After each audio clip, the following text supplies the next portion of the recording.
the madhouse. Woo! Cheers to episode 35. Cheers. Cheers. Coors Light, the mountains are blue. Ginger beer. It's Australian. Freaking Bush Light, nectar of the gods. Look at how clear those mountains are. So clear that it's disappearing in the background. We are recording this podcast, episode 35. Myself proclaimed the college football extravaganza show. We're all analysts now. Tuesday, August 31st, 6:25 p.m. And the Lions cut Jelani Tavai today. I was going to say, before you celebrate, it's another man's job, but Evan just blew right past that. Yeah, but he just lost his Celebrate. livelihood. Get that bum out of here. I saw one of our beat reporters, I think it was like Michael Reisman or someone say, like, before you say anything like bad about players on cut day, just remember it's their He's not a beat livelihood. reporter anymore. Michael Reisman? Rothstein, No, not that guy. he tweeted that. I saw that tweet. He's now with the Falcons. Different guy. No. This guy has a mustache. Well, I I didn't- saw that guy tweet it, and his name was also Michael, so this could be a weird coincidence. Super weird. Probably not worth taking this much time to look into. Nope, this is how we're starting the podcast because you have to be right about everything. And so do you. Jeremy Reisman. Yeah, that guy. Click that guy. That guy. How did I find this in 2 seconds? What have you been doing? A reminder, don't be a dick on cut down day. People are losing their jobs. Also, just don't be a dick. Yeah, that was it. Shout out Jeremy It's a little Reisman. different. He used the dick word quite a few times. Shout out Jeremy Reisman. That's what I thought of when I was going to introduce that. But like I said, I won't call Evan. Evan wasn't the D word. He's just happy. Just happy that the Lions got better today. But guys, more Cutthroat. importantly, our top 25 lists are equally terrible. Mine's the worst. now. Whoa, let's wait. I'm going to get Whoa, I speak for yourself. I did some analytic research on our top 25 list that I'll be sharing at the end of the show. So let's just not get too far ahead of ourselves here. All right, well, mine's pretty bad. I have 2 guys that didn't make the team. So yeah, we don't have Jelani Tavai anymore. More importantly, obviously college football is this week. But before we get into all of that, it's been a minute since we've recorded. So again, we usually struggle with these how was everyone's week going into multiple weeks. So I will open-endedly say, like, Did we just not have a show last week? what's new in your life that is big enough to share in the last 2 weeks? It's podcast worthy. Let's see. New location, Yes, I'd say that classifies. For new sure. backdrop. Everybody's going to see that. So new spot, back to campus. Should we fully air you out? Maybe just tell you what campus you're on, but not the apartment complex because the fans might overwhelm the building. Everyone knows where I mean, I could see them lining up on the street right outside the window. Back to Michigan State campus. One last ride. Let's go. Tuck coming. That moved in.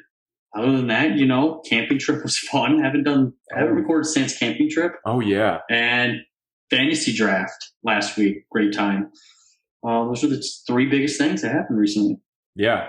You took the words out of my mouth at the fantasy draft. That's like the only thing I wrote down that I remember happening. That's just a great time. If people want, we can, I don't know, we'll probably sprinkle in some tidbits because we'll just be mad at each other throughout the season when we play each other. But we're not here to bore you with our actual fantasy teams, really, because I know people kind of get bored if it's not your own league. But we did that. We all play against each other. And then championship was just good time. pretty wild, pretty slippery. Slip and slide on Friday. Correct. Interesting. Dried out my skin for like the next week. Yeah. Yeah, so I'd say we all collectively learned that too much dish soap is a bad thing. It's pretty itchy for at least the next week. But overall, very fun. Didn't use the porta potty the whole weekend, though. That's disgusting. Yeah. I feel bad for your insides. Well, he took Imodium. Maybe that's off the Well, record. no, that's a little veteran trick whenever I go on like long trips or things where you really don't want to have to, spend too much time in the bathroom. Little magical pill called Imodium that just does the job for you, so you don't have to worry about it. Probably was super bloated. Now the next week, different story. It's kind of fascinating. That could be a different story for another day. How the body corrects itself. But Podcast is getting pretty gross right now. well, the camping trip really gets gross. The Fun. smell was pretty bad in that porta potty when we left. Alex, anything new in your life worth sharing? Worth sharing? Went to a surprise 50th birthday party. Me too. Yeah, you guys were Evan there. too. I was there instead of the draft. Priorities. Yeah.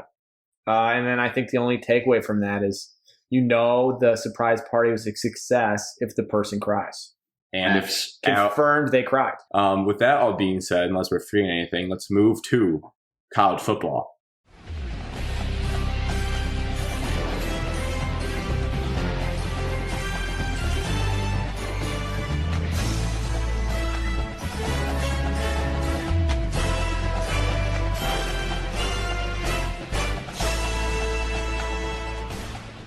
And I feel like we should be hyper, but I'll put in some sweet college game day music for this. I was going to say, right there, you definitely need a little get you segue going. of college football music. Maybe Get the you- CBS opening. Yeah, That I don't was think we'll nice. get copyrighted for that because, like, I don't think they even No. a lot. Well, if you do the old themes, they don't even own those anymore. So I think those are fair game. Oh, yeah, you should do that for sure. So it's here. Well, it was already here, I guess. Week 0 still makes no sense. They call it week 0. That's actually really dumb. Really, the games were all right. I think I watched 2 minutes of a game. We had a safety in the first Big Ten game. Like, that's the most Big Ten thing ever. I broke out the preview into a bunch of different sub previews. The way we're going to do it, don't worry. I guess we should refresh, right? So Alex and Evan are Michigan State. I'm an alum. We have a soon-to-be alum. Not just One a last fan. ride, and we have an actual alum. Myself, I did not go to Michigan, but I've been a Michigan fan for my whole life. And the school I went to, Butler University, it does have a football team, but it's not big time football, and so you kind of need that void. So I really like Michigan football as my main college football team. I think if we're going to talk college football, you at least have to mention the greatest upset in college football history that occurred with your university. Well, good tease, Alex, when we maybe do some predictions for both teams. That common opponent happens to be one of Michigan State's opponents. So we can briefly touch on that there. I hope you do. Okay.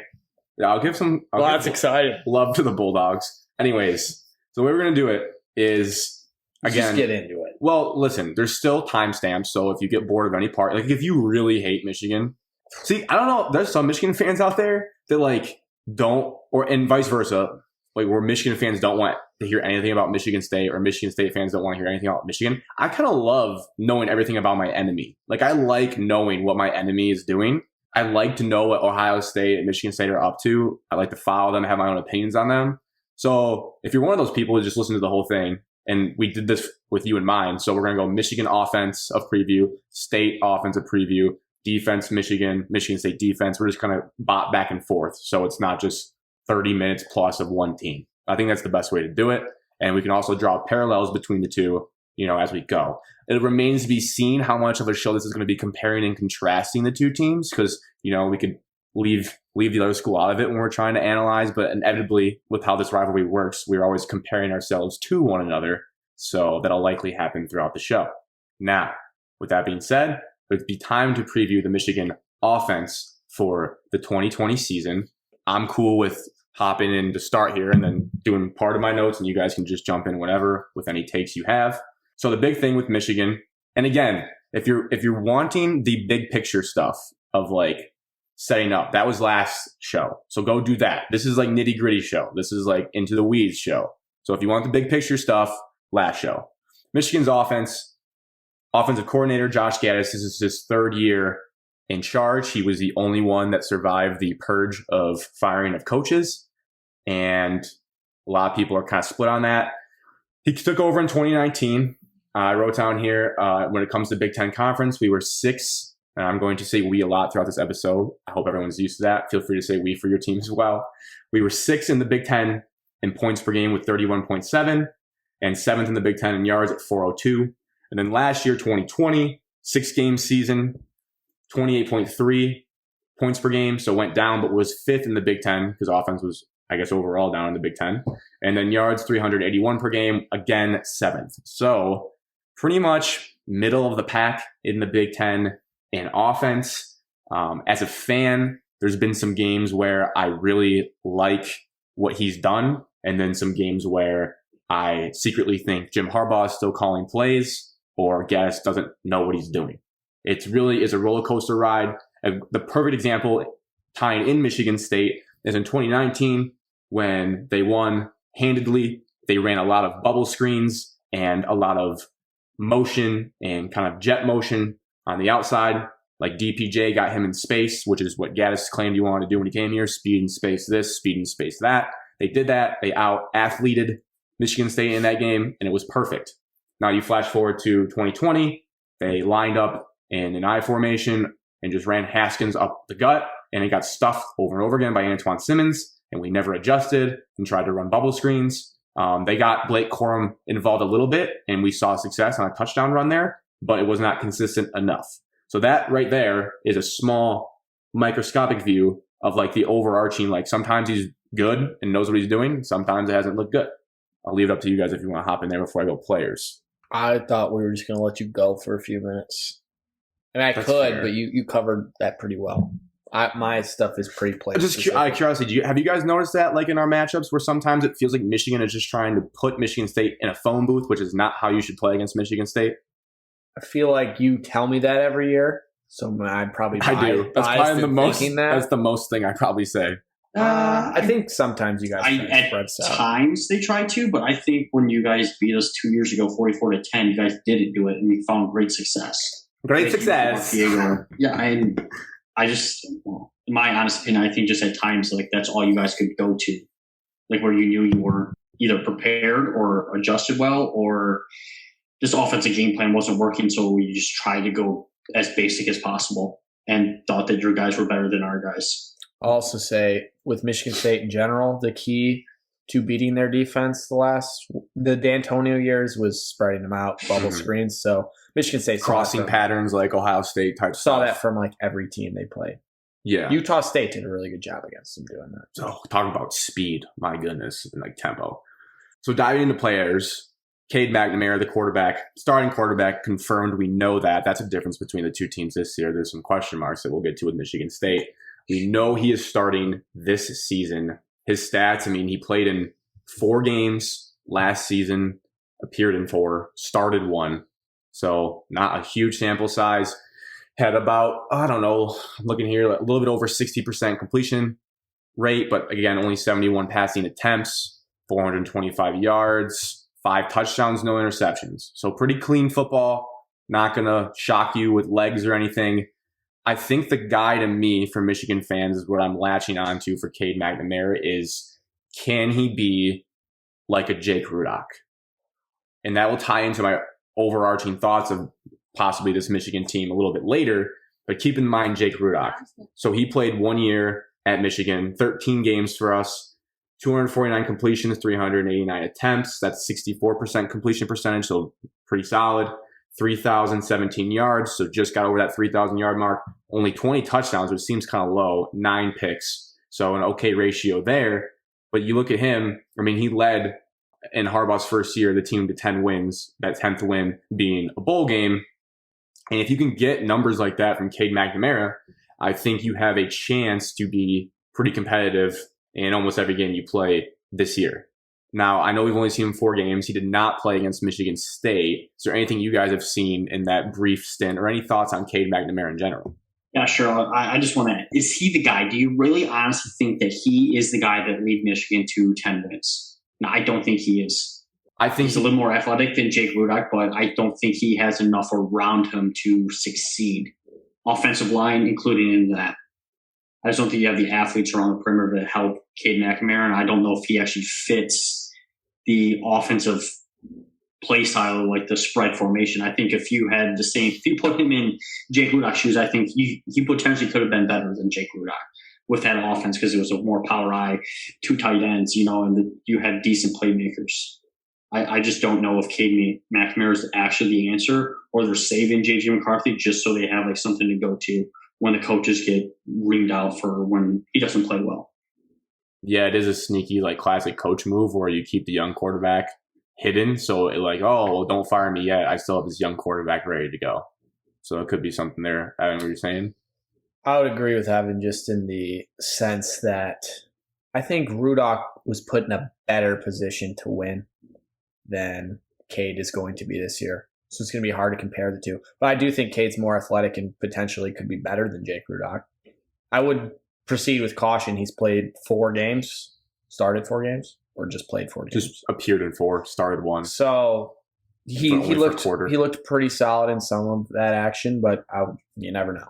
Joe Milton looked great in the first game last year, and well, great to you guys, Right. but it didn't work out. I'm definitely higher on Cade going into this year than I was Milton because, in one second, Alex, I know what you're saying. Milton was a complete unknown going into last year, really. Like, we had maybe 5 throws from him in his career and maybe 2 runs. And then after the Minnesota game, the Kool-Aid was drank because he gave us a reason to think, okay, maybe this can be a good power running, even with him, offense and hit enough deep balls to be competitive. Turns out the accuracy wasn't there. From the limited games and throws I've seen McNamara make, I've been nothing really but like impressed. Like even just coming into the Wisconsin game and going 3 for 3 and leading a touchdown drive when you're just getting creamed in the rain was impressive. And you're just like, okay, well, this kid has something. Everything I've read, the Kool-Aid out of camp from multiple sources, is that this kid's much more of a leader and gets a better response from his teammates than Joe Milton ever did, which I think is pretty obvious if you followed anything with Michigan football last year. I mean, Joe Milton was actively saying during the Rutgers game, like, I'm just going to transfer anyways. Like, forget this place. So not the best teammate there. And they just said this Cade McNamara is just a freak. And also, we can't discount that his name is sweet. So you have to factor that into your starting quarterback having a good name. There's a famous general named McNamara too. So leadership qualities, right? I don't think the name should factor into anyone's thoughts. It's more of a joke. But my overall point is I think this kid is going to get a better response from his teammates than Joe Milton did, which is a huge factor, especially in college football, I would say. Like, you can kind of be a dick in the NFL and get away with it. You can't really as well in college unless you're all-time good like Johnny Manziel. You also need to be sometimes. Yeah, well, I guess, yes, but what they're saying is, like, he'll get on people in practice vocally, but I'm saying he's not like a selfish guy or like, oh, I'm better than this place or I'll just transfer out of this place type deal. I agree. He looks like a much better leader than Joe Milton. The only other thing I'll say on his skill-wise, I think he will be good enough. I don't think he'll make a lot of mistakes, but I also don't think he'll be stunning anyone with flashy arm strength or on-the-run left-handed Patrick Mahomes throws. I don't think he's like that, but I think he'll be a solid game manager. I 100% agree with you. Okay. He won't even, I don't think, impress people on the ground at all, too. Like, he'll keep plays alive, maybe. Yeah. Okay, now, don't worry, people, if you're like, that was a lot of QB talk, because QB is the most important position on the team, and that's basically where it stops and starts with Michigan's offense, and the whole Jim Harbaugh era could be summed up by QB. I have a brief little analytical statistic study for the running game situation. It'll be very brief.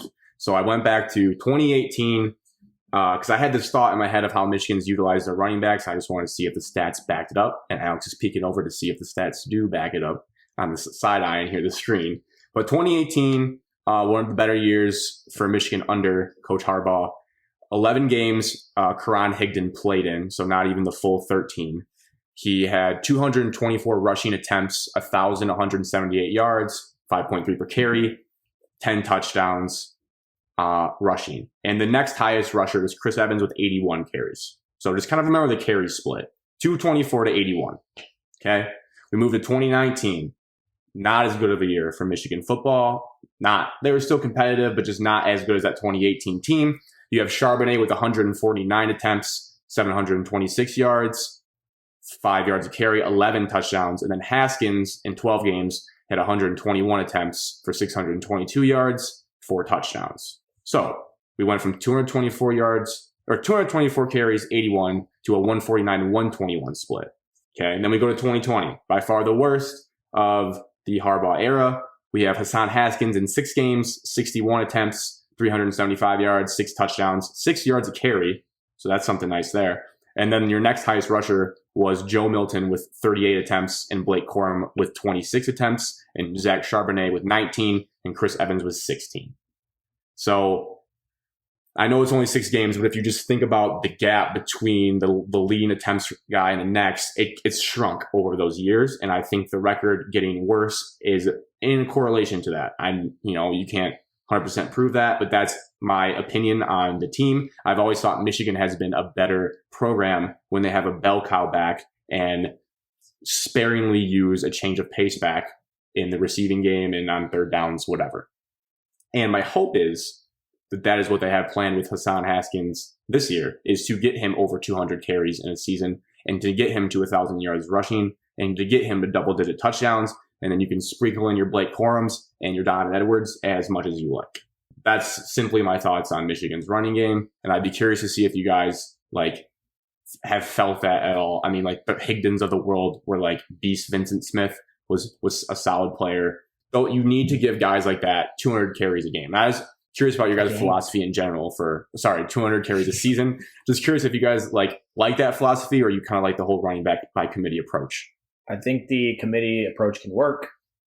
I wouldn't rule it out. What I saw an interview Mike Hart did, the new running backs coach for Michigan, former Michigan running back as well, infamous comment guy.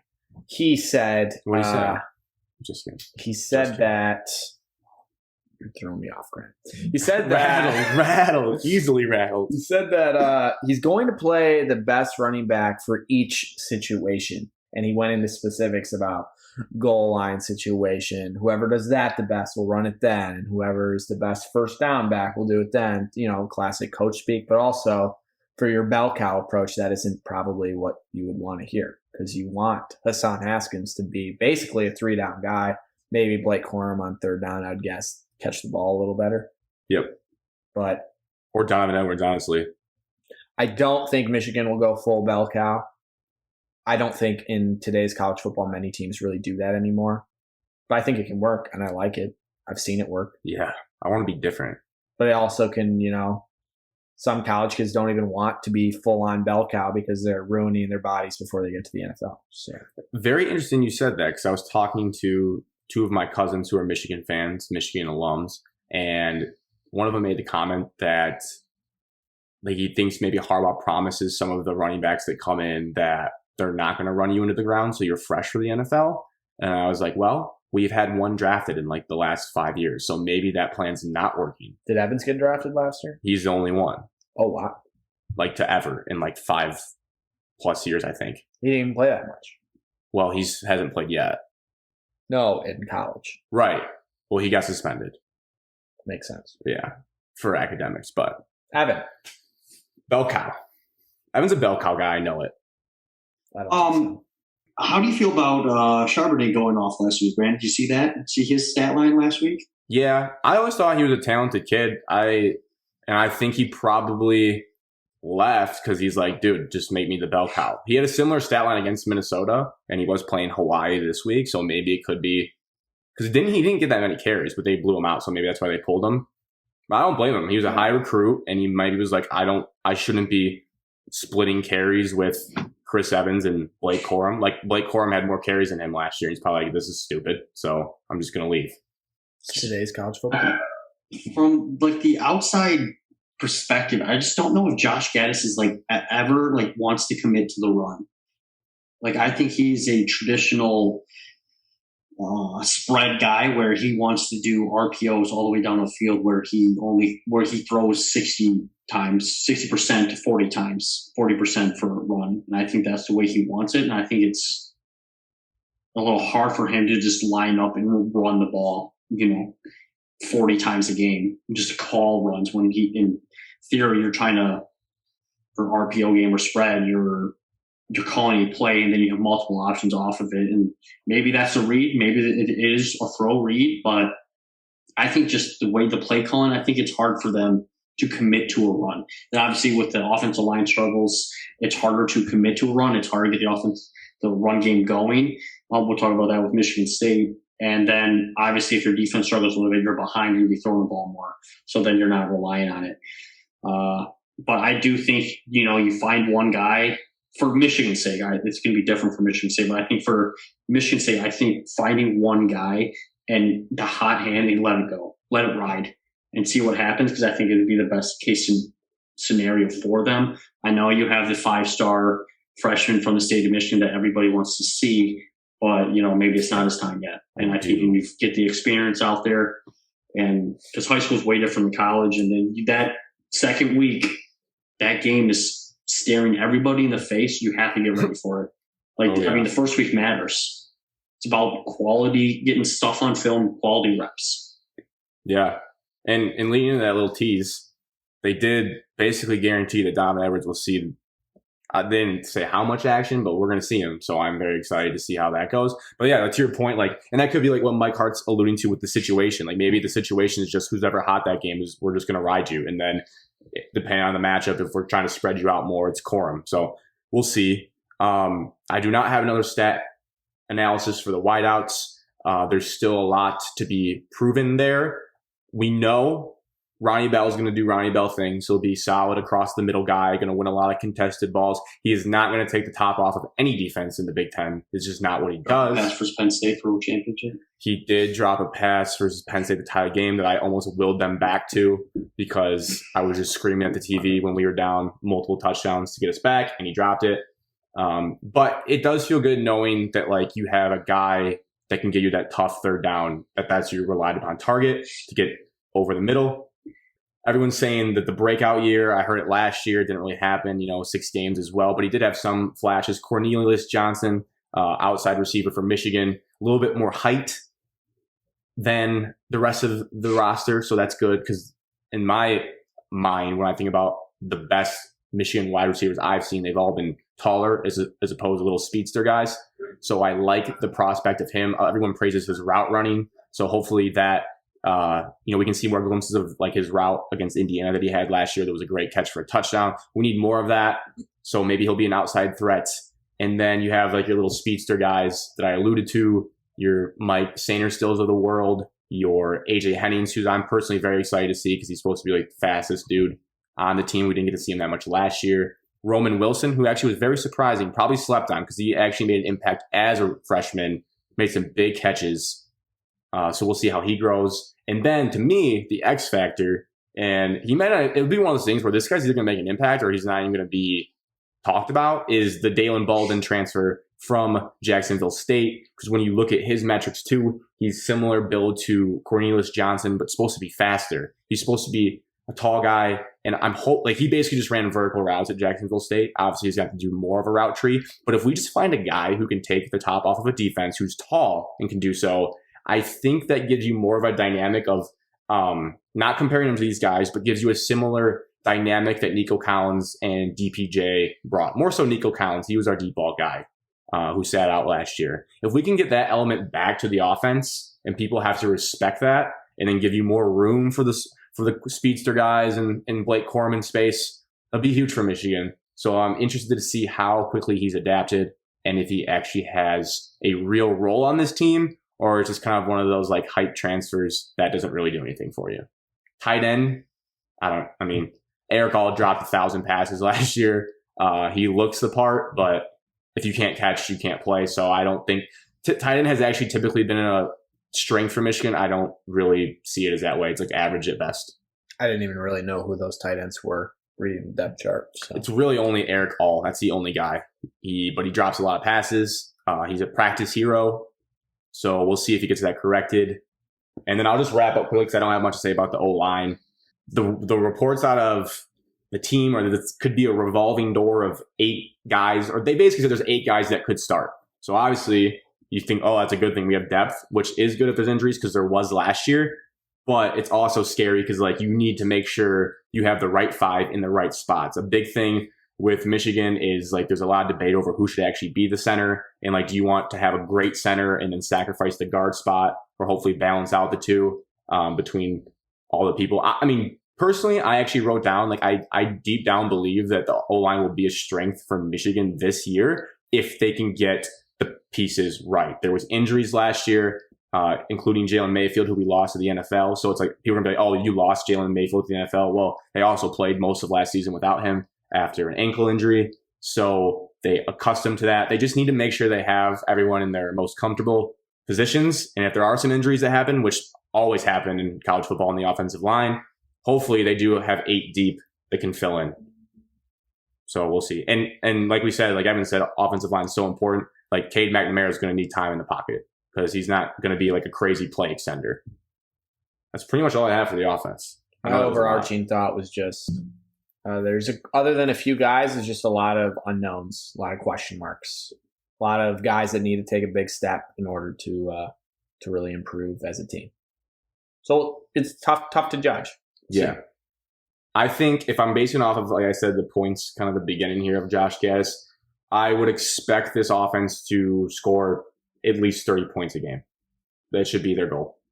In 2019, you did 31.7. In 2020, you did 28.3. You should score 30 points a game. That wouldn't be bad. If your defense can stop someone, that wouldn't be bad. Well, that's a bigger issue. So now, all you Michigan State fans The who Dogs. suffered through that, we hop into the Michigan State offense, which Alex has proclaimed there's no chance it can be worse than what he saw on the field last season. And for his sake and everyone's mental sake, I hope that's true. It actually can't be.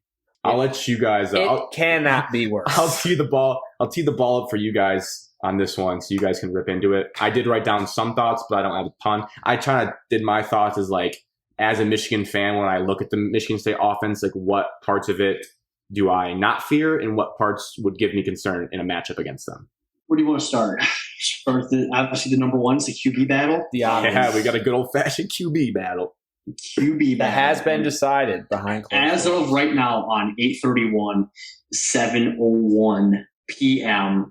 The public does not know who the starting quarterback is for the Michigan State Spartans. Now, Tucker's been asked multiple times. He doesn't want to give an advantage to Northwestern. I think it's smart. I still think you should release a depth chart for the public, but that's just my opinion. I don't matter. You do matter. You matter a little. Going into it, you look back at the spring, they were kind of splitting 50-50. And I always say, I didn't like when Russo came in. I thought you should just stuck with Thorne, maybe bring in like a younger guy to compete with him. But then you bring in Russo, he's grad transfer, pro-style quarterback, kind of what Jay Johnson's offense was supposed to look like. And I think that's who is going to start, because it always comes down to, you don't just bring in a grad transfer to have him sit. Maybe he really likes it here and he's willing to do that. But I think he's here to have the starting job for at least the first game, probably the first couple games. I do like Thorne. He played well at times last year. Thanks to no help to the defense and offensive line, no run game. And he's kind of different from Russo, totally different. He's a little bit more mobile, a little more athletic, but doesn't have as strong of an arm. Now, doesn't have the experience like Russo does, but Russo also turned the ball over on a very terrible Temple team. So, give or take. And I don't know who. I think it's Russo, but I don't really know who I want. Obviously, if you ask me halftime of Northwestern game, it's probably going to be, I want the Eller quarterback. That's just probably how it's going to be. So, Alex, what's your thoughts on the QB battle? Well, just try to touch quickly on what you said. So I wasn't upset about bringing in Russo. I think that was a good idea just to enforce competition. We didn't want Peyton Thorne to just walk into a job. Theo Day wasn't going to do anything. Noah Kim, my guy. Noah Kim's a little young. He has played well, but no, he's not there yet. So I think it's good to bring in the competition. I thought Thorne led all through the spring, but kind of expected because he knew the playbook. Russo did not. I wouldn't say Thorne. Wouldn't say Thorne led all through the spring. Oh, first debate.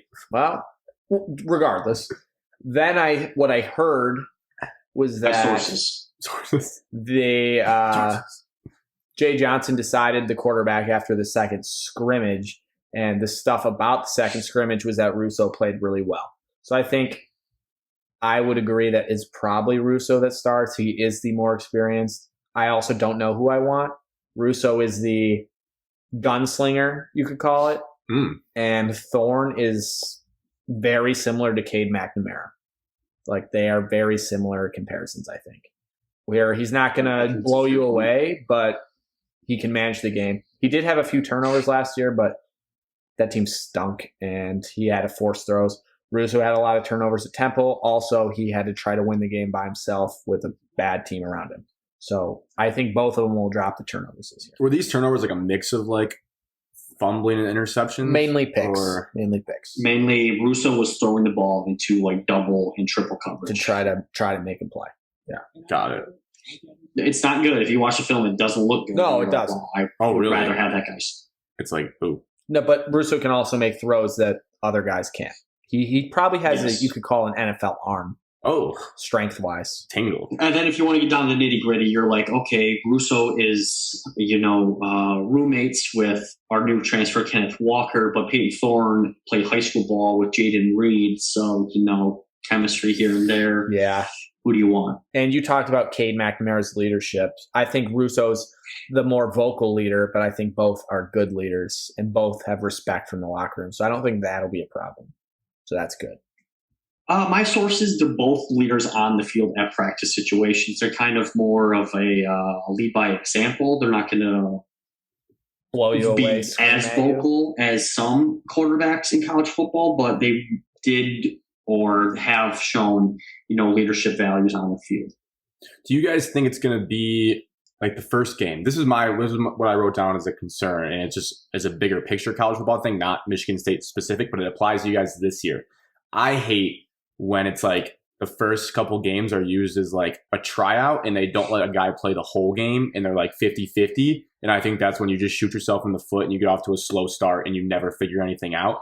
Do you think it's going to be like 100% Russo if you throw 2 picks in the first half of Northwestern, you're starting the second half? Yes. I think based on what you saw last year with the staff, they let Rocky get plenty of reps before they decided to go a different direction. I think whoever they pick for game one or whoever they already picked, I think they're going to play the whole game unless it's just Rocky Lombardi abysmal, where he's interception every 3 plays. But I don't think either are going to – I think both are solid options and a ginormous upgrade from last year. But do you not want I think they'll go the whole – I don't want 50. Okay. I don't want split. That never works. No, I don't want that. Could be trendsetter. I think it will be all one quarterback all solely because it is a Big Ten game and it actually matters towards your record. If we were playing the Youngstown State the first game and Northwestern the second game, then I could see them splitting reps because you should be able to go out there and beat Youngstown State. But since we are traveling to Evanston, I think whatever quarterback they pick, they will stick with. Fingers crossed they will stick with them. And I think Mel Tucker said that we're doing one quarterback at a time. Yeah, I think the staff believes in one guy. All right. Well, that's good. You guys want to hop into skill players at all? Because I know when I think about Michigan State football, it's a strong run game. And as Evan alluded to with the offensive line struggles, why'd you just make a weird face? The run game hasn't been good in 6 years. Oh, That's why I made a weird face. Well, when you guys are good, it's a strong run game. Yeah, it was a long time ago. So I mean, even some of the down years, you still have a respectable running back, like a guy that you don't want to tackle. Fine. So that I think is the biggest piece, and obviously this could be your guys' Kenneth Walker birthday party celebration session if you guys want. I think he'll be Michigan State's best running back since Jeremy Langford, who was pretty solid. People forget. Give me some names. Not facing that much competition. Give me some names in between those two. Is LJ Scott in there? He's better.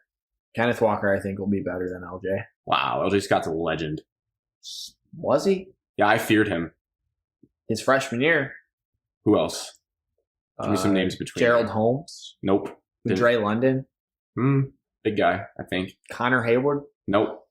Elijah Collins, still there. First year. That's nice. That's about it. Okay, so yeah. Could be fair. I think he has – well, I'll let Evan talk. He knows more than I do about him, so give us a sneaky rundown. As much as we just said we should be running back of bell cow, I think this will be running back by committee. Oh, no. Doing a little research. Elijah Collins last year caught COVID right before the season and lost a bunch of weight, never got his feet underneath him. That's why he fell in depth, never got back, and that's why you saw a little bit more of Jordan Simmons last year and Connor Hayward. But this year, rumor has it, Connor Hayward isn't competing for reps anymore at running back. H-back. H-back, tight end, however you want to see it. He's going to be on the field. Heavy unit. Have a big role. He did catch a screen pass for us to beat Michigan, so we'll always salute him for that. Thank you. Great. A super nice guy, super funny at practice. But Kenneth Walker is probably the most athletic running back I have seen since probably, Javon Ringer. I mean, do go that the only far. problem with Lev Bell was I would go back to Javon Ringer, but he's probably more athletic than Javon Ringer because we never saw Javon Ringer catch any passes. Like Javon Ringer was to turn around, hand him off to 40 times and let him run, where Kenneth Walker has the ability to catch the ball out of the backfield in a new college football. It's not 2007 anymore. Will he, though? Yes. Kenneth Walker be able to catch passes? Yes. Will he, though? So I didn't notice. I just looked up his stats. He split Caught at Wake Forest. 6 catches and 6 receptions in his career.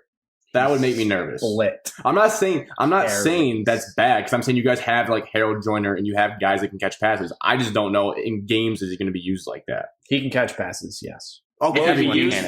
is. I think he's like the third down back where Elijah Collins will probably be like the first and second down back. He's added his weight back.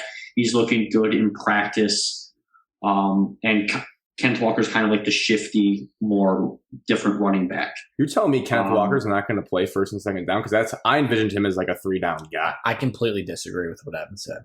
Well, that's just from what I've seen. Now, I also have seen Kenneth Walker make the most freakish and athletic cut that I have seen on a football field in my life.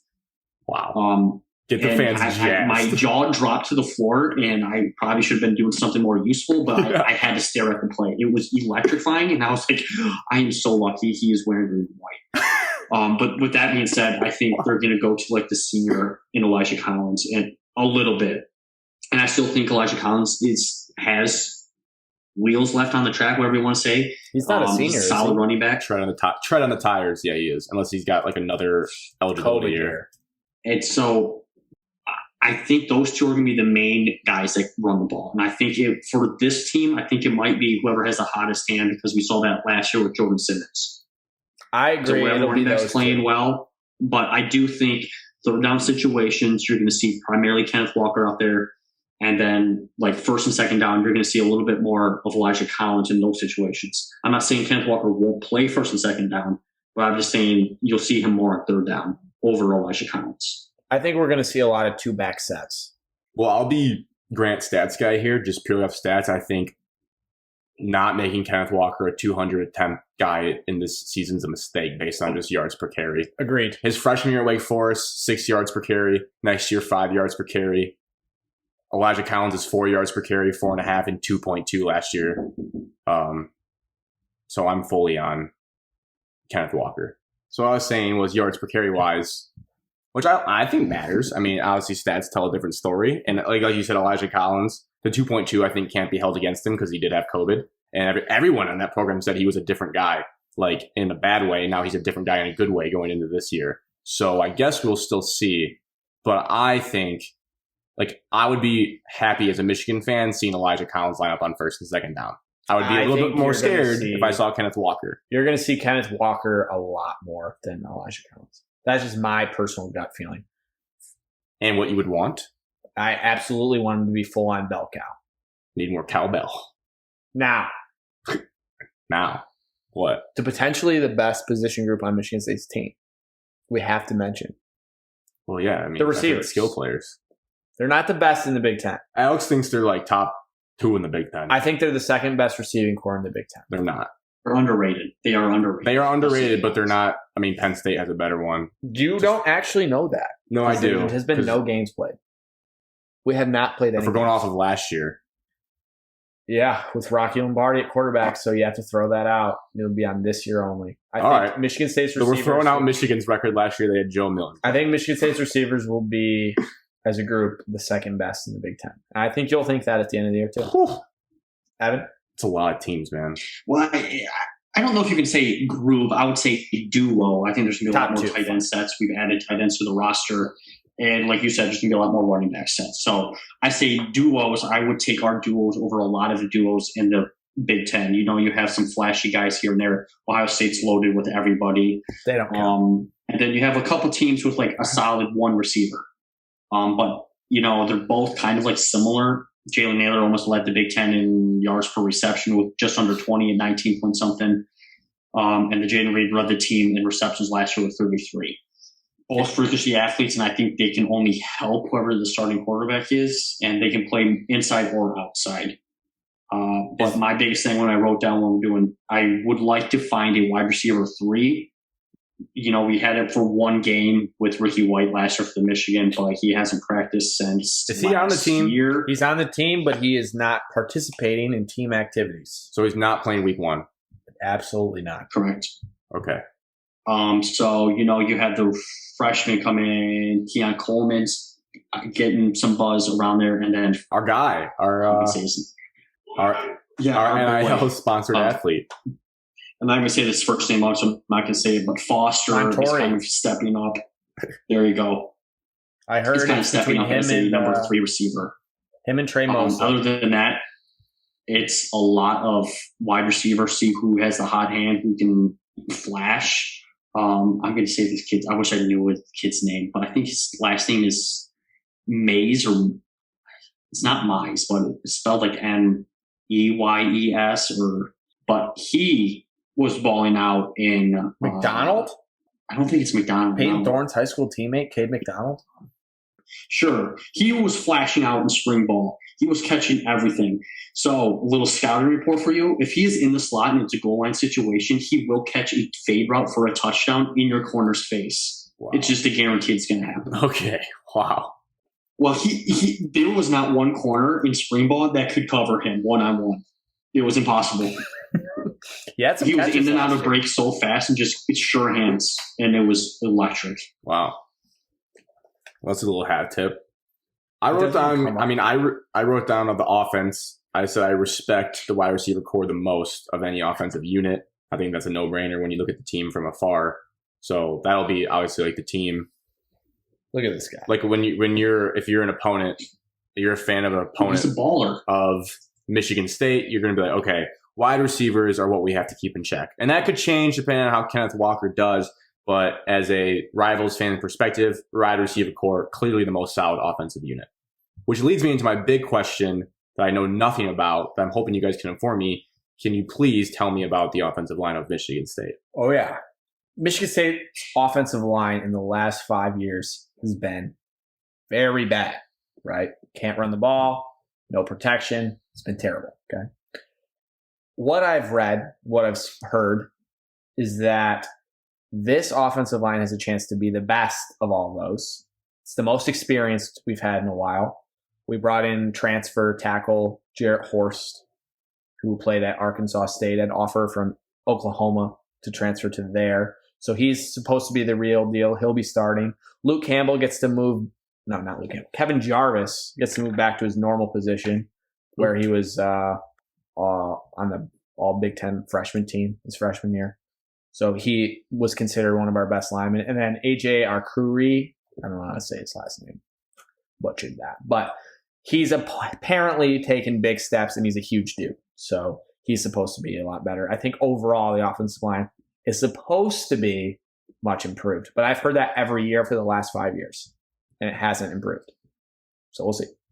But offensive line coach Chris Kapilovich is known for turning around offensive lines quickly. And he's like one of the top offensive line coaches in the country. So hoping for the best. Where'd he come from? He went to Colorado with Mel for 1 year, and then he was an offensive coordinator, offensive line coach at North Carolina. Oh, nice. They had the number one rush. Under Mac Brown or before Colorado? Before Colorado. Okay, gotcha. Yeah. Nice. So the transfer horse is sliding in the left tackle. He's going to start day one. You're going to see him out there probably for every single game. There's not going to be a single question about it. Oh, wow. Solid. That's big. A left tackle. That's a big deal. Those aren't inside sources. That's just fact. AJ's going to move from left tackle that he's been playing previously. He played in all 7 games in 2020, 492 snaps of the 498 total snaps he played. So he played 98% of them. He'll move over to right tackle now to add a little bit of stability. He was probably our best overall. If you grade him out, our best blocker last year. Not saying much, but he was our best. And then when you move back into the inside, now you're looking at guys, are they going to contribute? Is Matt Allen going to be able to contribute? He's a 6-year guy. Luke Campbell's a 6-year guy. Is he going to be able to contribute? And like Alex said, last 6 years we struggled, but the 1 year that we succeeded was 2017 when we went 10-3. Campbell and Jarvis were our 2 guards. And then for some reason, as soon as 2018 hit, we just moved everybody around. And I hate doing it. I hate moving guys around. Just go in there. You have one spot, and that's your spot for all 4 years. Stick it out. If you have competition behind you, it's only going to make you better. I hate when you're sliding them around. Yes, you're the same way, but now your eye level is different. Your blocking assignment is going to be different, and whoever you're blocking with the next to is always different. So those two guys, I hope, play better. And then Matt Carrick, fifth-year guy, Blake Uter, fifth-year guy. They've all had experience. And then a couple of the younger guys, J.D. Duplain played decent the past couple of years, and Nick Samix played decent the last couple of years at center. So you have experience. It's just a matter if you can get the correct offensive line group together. And I think with the two tackles, now you're limited down to 3 spots, and who are the best 3 guys in those spots. And I think it's a lot easier there. Hopefully Matt Allen plays because he contributed well in 2017 as he was a starting center. But we'll see. And it is the biggest question mark. And like you said, Grant, when Michigan State was well, we had a good run game. And the only reason we had a good run game is because we had NFL starting offensive linemen. Jack Compton was at left tackle for 3 years. So that kind of helps. A little. We don't have an NFL guy now, but hopefully we bring some stability with our transfer. I'm just going to clap for Evan's rant about moving people around unnecessarily on the line because I feel It's just my biggest pet peeve. I don't understand why coaches do it. I get it. He might be doing better, but it just preach. It just hurts. It's so dumb. Just if you're good at something, let them do it. Find someone else and teach you in the position. Yeah. Thank you. So those, I guess, are actually kind of mirrored the way you described it between Michigan State and Michigan. Like they should have talent. 5 deep, but where do you put them? And do you put them in the right spots is the big question. I guess without further ado, then we move on to the other side of the football. And I don't have as much of a preview for Michigan's defense because there's a lot we don't know. I mean, it's hard to preview something you've never seen before. What we do know is Don Brown got fired. Now, this is not a crap on Don. I don't know if you're fist pumping, Evan, because I don't know if that's a good thing necessarily. I told him to kick him out. Yeah. Because, you guys kicked him out. Because, I won't shop Don Brown. I will not be a Michigan fan that just craps on him because he was very good for a few years. He was very good. And you could say, the talent, whatever. His scheme was sweet. I mean, there was a clip that someone put out that went not like Michigan State football Twitter viral. It was against Michigan State. It was 3rd and 17. And they were all 11 players were lined up within 3 yards of the line of scrimmage, pressing everyone. And it was this was Don Brown really did this in 2017 on third and longs. He was a madman. He would just press everyone and just say beat our corners, which worked for a couple of years because you had NFL corners everywhere. And now you don't. And we saw that last year. So he got fired. Well wishes to him. It seems like he didn't adapt to because there's always coaches that adapt to what they have, and there's coaches that just run their scheme no matter what. And he seemed like he ran his scheme no matter what, and he didn't have the personnel for it. And I don't know if he was a great recruiter because he was a little older. I don't think he loved doing that. So I think they want some young energy, which is why they hired Mike McDonald. There's an A in the first part, but I'm just going to say McDonald. There's no way it's McDonald. That can't be a thing. We talked about him on one podcast a long time ago, but briefly, will be his first full-time as the defensive coordinator guy. He was at Georgia for a long time. Not a long time. He's young, so nowhere for a long time, but he was an assistant at Georgia on their defensive scheme under Todd Grantham, I believe. And what years? I'm just curious for myself. I really don't know. Because Mel was there. Probably 16 or 17, because then he was with the Ravens for the last couple of years. That means Mel was his boss. He was under Todd Grantham, so maybe it didn't line up. I don't know. Well, maybe we'll research that after and figure it out ourselves. But then he went to the Ravens, and then obviously, called a cop out or what. Jim called his older brother. Said, hey, you got anyone for me to hire? Probably. That's how I'm imagining the phone call going. And John was like, yeah, this guy's going to be a defensive coordinator one day. Why don't you give him a chance in college before maybe he's a coordinator in the NFL someday? So that's how it started. From all intents and purposes, this is more for Evan. You're a formation guy. I believe we're going to be running heavy 3-4 this year. They said it's multiple, but the key, I guess, is going to be more confusing than last year. There was serious smoke and rumors that Big Ten offenses had figured out Michigan's play calls and knew exactly what they were going to do on defense before the snap. It was dead obvious. And I think actually we saw that exposed in the Michigan State-Michigan game where you line up and it's man and there's no hiding that it's man. There's no bluff. It's man. And you're just going to say, hey, Ricky Wright, run a go route. And I'm just going to loft this ball up as Rocky Lombardi. And their cornerbacks are not NFL cornerbacks, and you're going to make a play. So it was pretty obvious from what I've heard. I mean, everyone on the team, even the players, are it's way harder to figure out what we're doing now. Maybe that's a bad thing. Maybe they won't even know what they're doing. We'll see.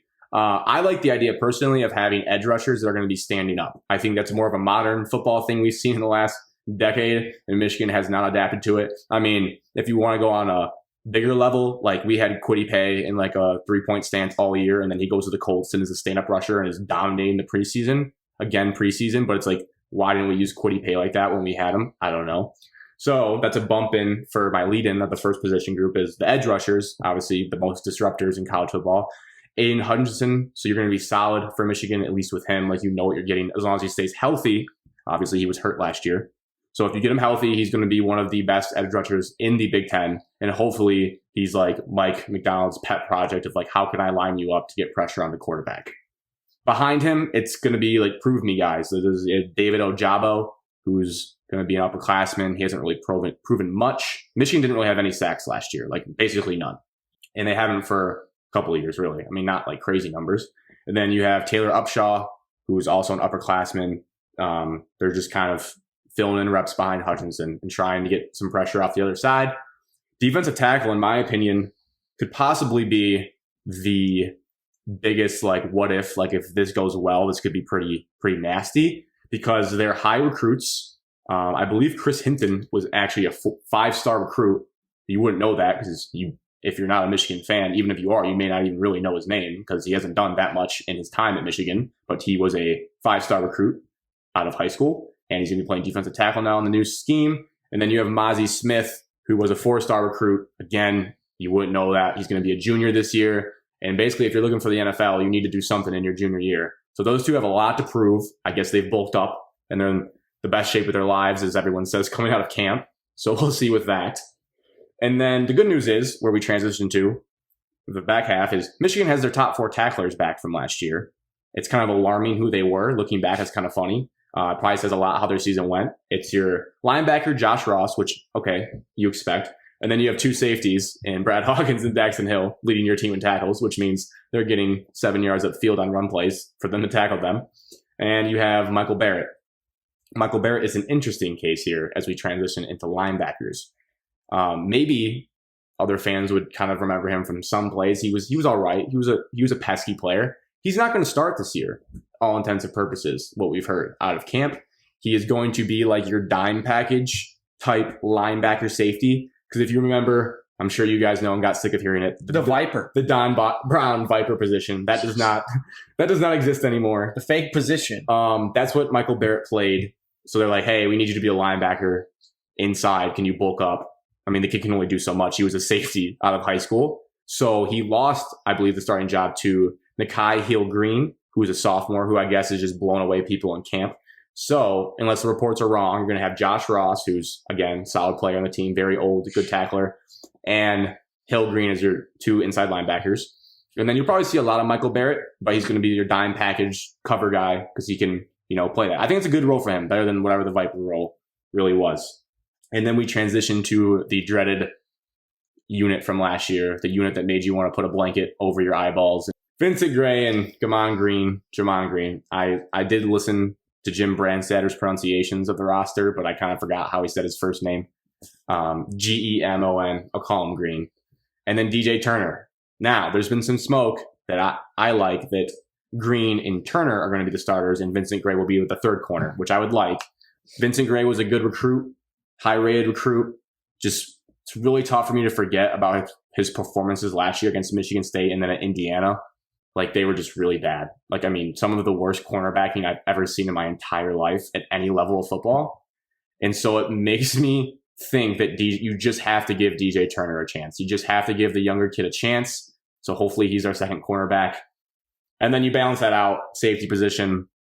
I mean, no worries there. You got a grad 5th or 6th year guy in Brad Hawkins, and you got the best defensive player on the team, in my opinion, Daxton Hill, just doing everything. He gives you a lot of flexibility where he can actually line up and cover people in a cornerback role if you need to, which is huge for flexibility on defense. And he's a solid safety. So that's the breakdown of your positions. I mean, last year, though, those returners, 3rd worst defense in the Big Ten, 34.5 points per game, 434.3 yards per game. What's missing from the team? Well, they ran man all day, and then they tried to run zone against Indiana, and it was clear that they never practiced zone. So what I've been told and what I've read is that they're going to run man and zone. What a concept. And they're going to know how to do both. And they're not just going to be like, hey, we dare you to beat us deep. They're not going to play that. So hopefully the people will understand their roles better. And then it comes down to like college football. Like you have to get more turnovers. I mean, this team forced 1 fumble last year, had 2 picks. I mean, we're just not talking about big numbers here. I know it was only 6 games, but it's low. And pressure. I mean, I think our leading sack person was 2 sacks, Kwity Paye, and he got hurt and didn't play the whole season anyways. So you need sacks. You need something.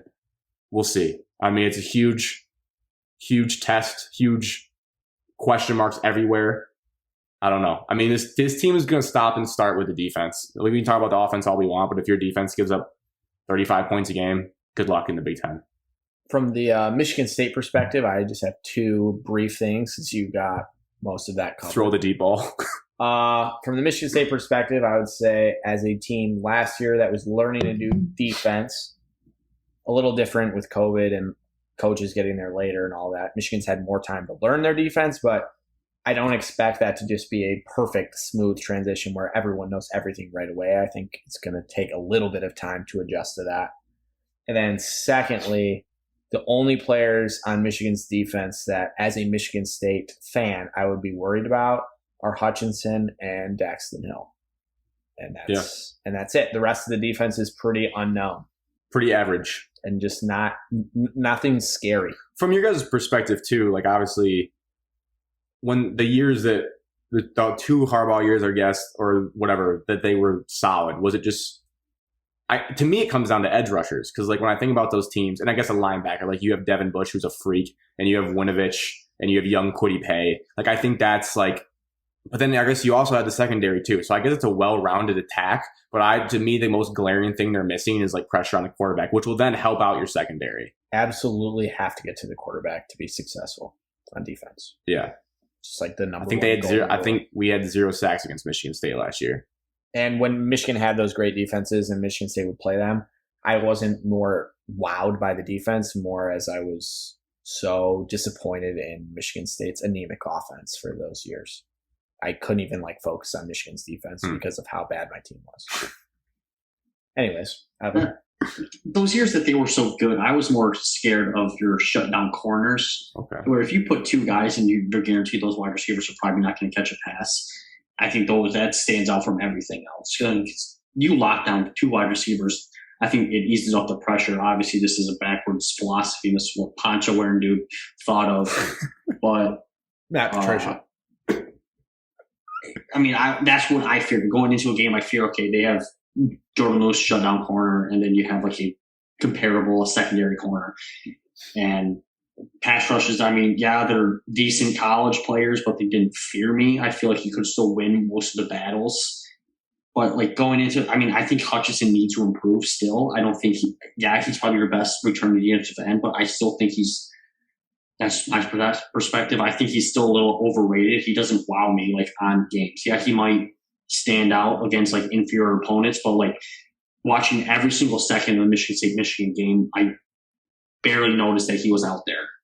That might be a COVID situation, the entire team, totally different than the team, but he needs to step up. He needs to be a guy that has double-digit sacks if that defense wants to improve.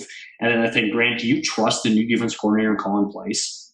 And I get it, he's from the NFL and he probably has experience and probably knows what he's doing, but game situations I know they're brothers and I know they probably respect each other and they trust each other. I would like Harbaugh just to get a defense coordinator from outside the box. It kind of just, from the Michigan State standpoint, kind of just seemed he went to his brother and his brother just gave him a guy. Yeah. Instead of going you're Michigan, you should have money. You should be able to pick any defensive coordinator you want from the other 125 programs besides the major 6, and should have been able to show up. Overall, overarching, I'm going to put blind trust in Mike McDonald until he proves me wrong, just because that's the kind of fan I am. I'm more dumbly optimistic. But I will say this, I trust him to call the probably best plays for the situation. I think he's been around enough people that he's going to know 3rd and long, this is what I want to do. He's not going to hesitate. What Alex foreshadowed is I would not be stunned if a safety or a cornerback doesn't forgets what he's supposed to do, and against Western Michigan, we give up a 40-yard bomb. Like, because of maybe the way McDonald taught it in the offseason wasn't as clear as maybe, like, I'm more worried about maybe like the install wasn't as sharp, in year one than like his actual in-game play calling. But yes, it's going to be nerve-wracking because calling plays is a different beast the first time you do it. I think he's a sharp enough guy who'll have an idea of what he wants to do. I more worry about like just blatant mistakes from like they didn't understand the install as good as he thought. Something like that. But hopefully they can work those out against Western so it's not a 40-point performance from Washington in week 2. So I guess we'll see. Anything else? No. Michigan State's defense, baby. The revival, maybe. Oh, yeah. Hopefully. You guys need it. They're back. Because as much as the run game was a factor in the success, the defense was more so a factor in I think the success. Before we get into the defense, I'm just going to say one thing. The defense last year was, one, learning a new scheme in the midst of no practice. Obviously showed. 2, the offense, I believe there was a stat out there that Michigan State's defense was, every time they started a new drive, the opponent was like already on the 50-yard line. So they had the worst field position every single time they were taking the field, which was making it extremely difficult to do anything. Now, with all that being said, they did stink. Okay. But they're going to be a lot better. Evan, your turn. Okay, we should start. Defensive line, I think, is going to be the best group going forward, going into the beginning of the year. They have the most depth, most returning guys. The obvious where who's playing where. There's no tricks about it. It's a 4-2-5 defense, so it's nothing really sexy about the defensive line. They know the responsibilities. You're bringing a transfer in Drew Jordan from Duke. He adds depth to the edge rushers. You added a linebacker from Minnesota. His name's Tank Brown, but in practice film, he's been used more as like a stand-up edge rusher. There you go, Grant. We have a stand-up edge rusher. Hopefully you have one. I love that. And it's all about generating pass rush. Like you said, we were average at best at getting pressure, but not good enough. So you have Panashuk, defensive end. Panashuk is still there. Beasley is still there. Y'all have had Panashuk like for 8 years now. A while. Yeah. Well, we had 2 of them. We had Mike was inside. Now you have Jacobs on the outside. Forever. Yes. And then inside you have Hunt. You have Mallory. They're probably projected to be the starters coming forward. So you have the starters there that played a lot. Not worried about the defensive line. Alex, any questions about the defensive line? One thing quickly, that was the unit that I respect/worry about the most. So offense was wide receivers, defense was D-line.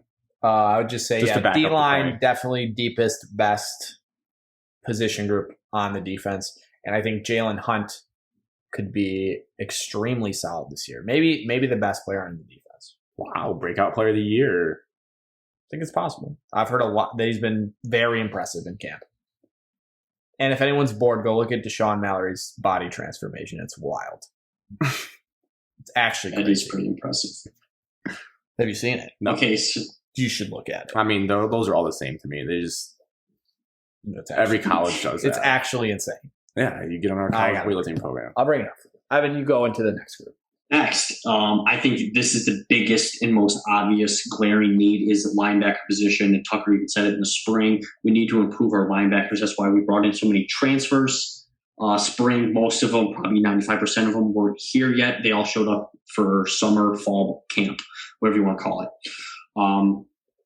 Two returning guys. You have Chase Klein, Noah Harvey. They both played almost every single game last year. Klein got a little banged up towards the end of the year. You have some experience there that been here. I don't know if they're going to start, though. Some other guys that are still around that there's guys that you don't really hear of. There's one article out there that thinks that Cal Holiday might get playing time. No. He's an undersized linebacker, redshirt freshman. Special teams hero, but no way. There was an article that says, look out if Cal Holiday starts for day one, the two linebacker positions. And I said, there's no way, because I watched this dude on special teams. No sleeves, no gloves, no wristbands, nothing. Not swagged out or anything. Running down the field, and I said, I am 100% more athletic than that kid. from my He TV hits hard, screen. though. The way that he was running was not helping himself. Okay, now we bring into the transfers. I already touched on Tank Brown. I am not going to butcher his real first name. Itavion? Sure. Feels right. We have Ben Van Summeren. Feels good. We stole him from Michigan. He did play. It says he played in all 6 games at linebacker for Michigan last year. So Is that a good thing or a bad thing, Evan? It's bad. He sucks. He played This in is college not a football Van last year. It's not Sumeren like we're bringing in some freshman. Is he going to get playing time? I don't know, but he's adding depth to the linebacker position. Who do I want to touch on next? I don't want to touch on probably the X factor of the defense. The best guy. No, our freshman that we brought in, a top 100 ESPN, a top 150 for 247 Sports. Oh, yeah. Ote. That's how you say That's how it. you pronounce it. That's actually right. This is a wow. I actually was going to ask you guys, like, is that guy going to play? Because I didn't realize he was a freshman. I got confused with his brother. He's getting some reps in certain packages. Your guys' ploy to get him to get his brother did not work like getting Van Sumeren to get his brother. Because Correct. we got a different guy instead of him. Oh, so you passed on the Ote? You guys didn't. We cooled on He was not a. We cooled on He was him, not all an the ad. Michigan Has guys he said. is his brother picked a spot yet? I don't think so. I think so. I think it's USC, isn't it? He went out west. He was already at USC. He was at USC. Oh, see, my brain's working. Just different. I don't think he actually went anywhere. I worry about the linebacking core sideline to sideline speed if it's Klein and Harvey again. I think you have to have. It's not Klein. Well, thank God we have the guy that can run sideline to sideline. He's a transfer from Tennessee. His name is Quavarius Crouch. 6'2" linebacker, was all over the field for Tennessee, started 11 games for the Volunteers between 2019 and last year. 4-star running back. He started at running back and then moved over to linebacker at Tennessee. Finished last year with 57 tackles, 2 tackles for loss, 2 forced fumbles, and 1 single pass breakup. His highlight of the year was 11 career high tackles against Texas A&M. He's a guy with speed, and where we lacked speed, especially in a 4-2-5 system that we're running, you need a linebacker that can run sideline to sideline. You can't have bags of bricks laying in the middle like we did last year. He adds the glaring need that was lost last year. He's the X He should start over. He should start over Harvey and Klein. I wouldn't be shocked if it's Crouch and Harvey. Harvey probably knows the system a little bit better. You let Crouch just run over the field, find ball, hit ball. And Klein, he's a lost guy. He's more of a, to me, he's more of a stand-up edge rusher. That's what he should be. Crouch and some other transfers that we can touch on in the secondary, it could be more respectable. But like I said, if it's Harvey and Klein run sideline to sideline, good luck. I mean, that's just a lot of lead feet. Alex, you have anything on our linebacker core? I think it'll be Harvey and Crouch. The word in camp, Jalen Naylor said that Crouch, those little tracker things they wear that look like bras. Yeah. Tracks their speed. They said Crouch was the fastest one in practice, like every day, hitting like 22 miles per hour, full sprint, which seems ridiculously fast. You guys hope he's like preseason Lions Derek Barnes and not Lions Jared Davis. That would be like the goal. Right. Like fast, but like understand the game of football. From what I've seen, it's going to take him longer to understand everything. So that's why I think it'll be Harvey and Crouch. Harvey is like the smarts, he's got all that stuff figured out. He knows all the checkdowns and whatever else he's got to do. I don't think it's called checkdowns at the linebacker. That's on me. But those two those will be the guys, assuming both are healthy all year. And then you have a lot more depth than you did last year with Van Sumeren, Klein. I guess. Yeah, Van Sumeren can get fullback carries. Halliday apparently fumble. Hits hard. I think he could make a difference on special teams. At least give him a shout out. We don't need special teams preview. And the secondary? I think it'll be all right. You want to kick off the secondary? Secondary, I'll leave this one out. I think it'll be improved. And it wasn't terrible last year. Shout out Shakur for that. Because of Shakur Brown, who just got cut by the Steelers. Tough to see. But I think they'll be improved. Transfers Ronald Williams and Chester Kimbrough. and Kalen Gervin, I assume, are going to be the three guys. Can I read these two sentences from this preview? Shout out College Football News. They have sneaky good previews that I don't think anyone reads, but I found them. Yeah. Shakur Brown came up with 5 picks last year. The rest of the Michigan State Spartans camp came up with as many interceptions as you did. That's just funny to read. But that's what they got the transfers, who I'm actually kind of worried about. Ronald Williams, from what I read, got injured. He was running with the ones at Alabama last year, got injured in practice while covering Devontae Smith. Oh, you meant got injured at Michigan State. No, he's healthy, I believe, hopefully. And so he was running with the ones at Alabama, got injured, kind of fell behind, couldn't get back into it, hence the transfer. So that is a great sign if that kid was good enough. You could give me any kid from Alabama, like their walk-on, like, yep, Alabama, that's a boost to the program. Yeah, so I expect him to be pretty solid. Chester Kimbrough, I heard, is probably going to run at nickel cornerback, not a true outside corner. What? And then they're going to leave Kalen Gervin as the other outside corner, who's been up and down, I think, through his career. He was a high recruit, picked us over Notre Dame. It was a big deal at the time. He should be, hopefully takes the step and improves. And then in the back, you have Xavier Henderson, who's rock solid tackles, could be a little better in coverage, but he's a hard-hitting safety. And Angelo Gross is moved to safety now. He played corner last year as a freshman, was a decent nickel corner, linebacker, viper, whatever you want to call it. Not viper. Do not put those words in our mouth. But Ben Van Summer's your viper. He has moved to safety. They call him Sugar Weasel, like the Kinky. Honey Badger. That was where that kind of came from. Look, if I'm Mel Tucker, and who's your defensive coordinator's name? Scotty Hazelton. Hazeltine, just play the SEC dogs. Don't f around with Kalen Gervin. Like, let's just play the SEC boys and let them ride.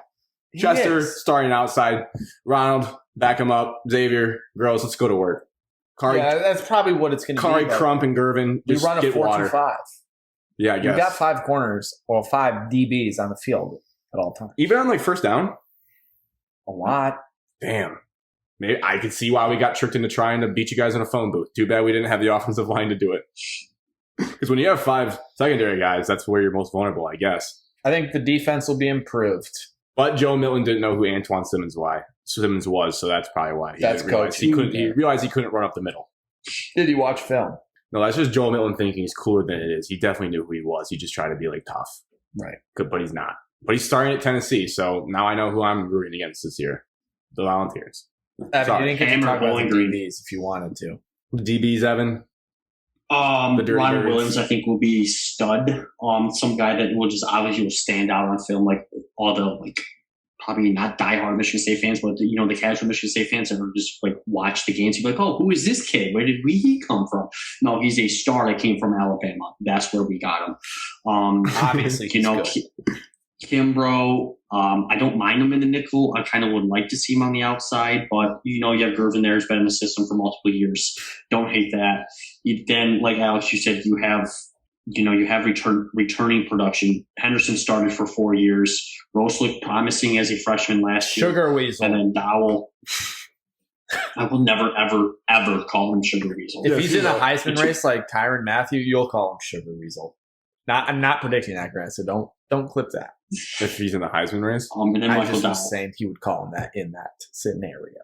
Oh, Michael Dowell. So obviously with the transfers, this secondary should be better, and I'm expecting it to be better. It helps when you have a solid defensive line. So I'm looking forward to just actually watching Ronald Williams a lot. I think when you talk about just like when you watch the game and you just notice a guy, that reminds me exactly of when Butler once got a former Duke commit transfer, Jordan Tucker, and I just saw him the first game and go, oh, this guy just moves differently. He definitely was recruited by Duke, and I can tell. And I think you'll feel that way about Ronald Williams. Like he'll probably hit a running back like not late out of bounds, but like on the sideline, and will just knock his block off and like, oh my gosh, that guy came from Alabama. Yeah, I'm super pumped to see. Or, hopefully he doesn't think he's better than, the Big Ten and doesn't be late. He went JUCO first. He's humble. You don't know that. You never talked to him. I assume if he went JUCO, he's a little humble. All right. Well, look at us just diving into each side of the ball. I'm going to punt on special teams. You guys have had the same kicker for a decade, so I think everyone knows what to expect there. Now we have our week 1 matchups, and mine will be pretty quick because I mean, it shouldn't be that Watch much, out much for of a story. my dad's and mother's alma mater. They are Go Bronco. public enemy number one this week is Alex's parents. Just kidding, because they're not in your face. Go Broncos, They're not in your face Western Michigan fans. I don't think Western Michigan has fans like that, except for the PJ Fleck year. I also want to play a game throughout the year that I'll introduce where Evan guesses who's going to be announcing each game. Because if you've noticed anything about this podcast, Evan loves like the details of the game, like the start time, the channel, who could be announcing. You're lucky So you're going to Michigan State's game. I will lay it out there. It's Michigan versus Western Michigan, noon on Saturday, ESPN. The spread is -17. Michigan over under 67, which feels ridiculously high. But we're not a gambling podcast. Mint Money, if you want to listen to them, give your gambling lines. But Evan, who's announcing this game? Just give your guess, and we'll keep track of how many are right. Is it already up there? No, Is like that anything? I We don't know? No, we're not looking it up. I don't know. We'll just on game day, you'll be like, Evan said that name. Michigan. Trying to think of the. Are there any other big games on ESPN besides the Clemson Georgia game? There's probably a 3:30 game. Definitely. I feel like they're going to stick like Brian Greasy out of this game. No, I think the worst ESPN crew. I'm going to say it's Bob Wischusen and Dan Orlowski. I agree with that. Oh, Dan does I think Orlovsky's first game. Dan is Michigan. Orlowski's fantastic analyst. He should be in the booth on Monday Night Football, but he's absolutely perfect college analyst. Has he done? Does he? I don't think he's done a game yet, has he? Did he do them last Dan year? Orlowski? Yes, he did. He's been on the last 2 years. Oh, where have I been? That's on me. All right, so with Shoes and Orlowski, that's Evan's The guess. miserable Iowa game last year, Michigan State Iowa game, he was trying to break down a Lockheed Lombardi film, and it was not. He probably felt bad for us. Well, we'll bio blast on your Broncos for Michigan fans. You should be. I'll give you some scary stats. Nervous. Some scary stats, and then some reassuring. Obviously, with the spread, you're supposed to win this game, but it's not over 3 touchdowns, which means that leaves the door open where it could be tight at some point in this game. Western Michigan had the 16th offense, not in their conference, because there's not 16 teams, in the nation last year. 480 yards a game, 42 points a game, 9th in the country. Now, They lost their best. scary stats are out. They lost Dwayne Eskridge, an NFL player, and they lost Jalen Moore, their NFL offensive lineman. So 2 draftees out of Western Michigan. That's They churn out 2 more than prospects. Michigan State had last year, I believe. So shout out the Broncos for that. That's not a chop. That's just unbiased. That's That what felt like happened. a ginormous chop. It felt like a ginormous. But they're returning 4 of those offensive linemen who are supposed to be solid. And they're returning a lot of skill guys, and they'll have the same quarterback from what I'm reading. So really, this is more of a massive test for the McDonald's defense. I think the offense they can get away with playing that phone booth football if they want, because Western's defense was not great last year and probably not going to be great this year. Would I be surprised if this was like a 2-score game, 10-point game in the third quarter? No, probably will be. But like, you just hope you see enough where they distance the gap from Michigan and pull out a win. I mean, there's really not much I can get jazzed about in this game. It's a game you're supposed to win, and hopefully you don't have another Toledo Rockets fiasco on your hand. Maybe one kind of thing we can do throughout the year is like, if you lose it, is I want to do this thing personally because I know people say like must win gets thrown around a lot. I don't think it gets thrown around enough. I'm willing to say this is a must win game for Michigan football. If you lose this game, Jim Harbaugh fired the next day. Hey, we have to make predictions. What's your prediction? We didn't just come here to not pick the game. So individual games, you want to do like individual Every week score? we're picking the games and score. Well, the predictions for the thing were like just full season quickly what the record's going to be. No, I'm telling you, Okay. not on the show sheet. Pick the game, Michigan, Western Michigan, and a score. I think Michigan will win 45-21. I see 3 touchdowns for sure, a blown passing touchdown, but 45 points. See our kicker a little bit, probably run it down their throats. Feels right. Should get to 40 points against Western. Jeez. No offense. Did you want us to say anything? Yeah, you guys should give your prediction. I think Western's quarterback is solid. From the one game I watched last year, he was very good in that game. Caleb Ellaby, 65% on passes, 18 touchdowns, 2 picks. My dad, a Western Michigan alum, says that he is rock solid at quarterback and very good. And watch out. With that being said, I don't think Western's defense is going to be able to do a whole lot. I think Western will score the ball, I think it'll be high scoring. 38-24. A little closer than you'd want, but Michigan wins.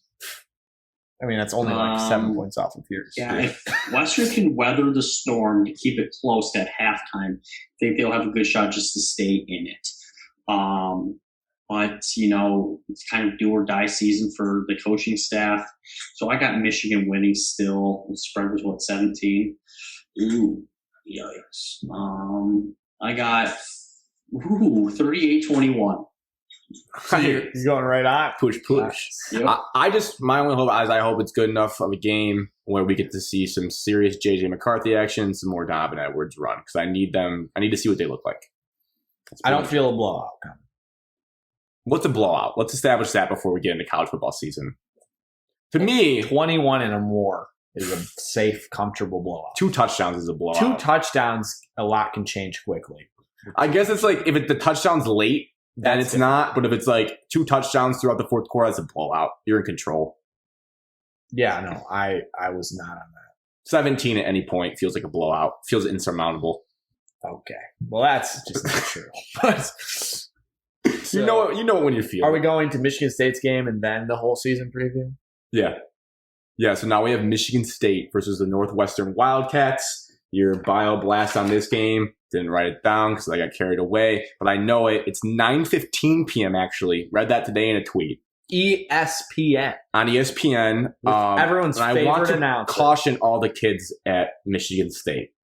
It's Labor Day weekend. Classes are going to be wrapping up Friday. You're going to want to get really drunk. Friday beers started a trend. Do not forget the game is Friday night. You don't want to be the guy that wakes up hungover on Saturday morning. And you're like, missed the whole game. Can't wait to watch Mel Tuck coming. Oh, wait. We played last night. The bars are going to be packed. Set an alarm, please, for the game so you don't miss it.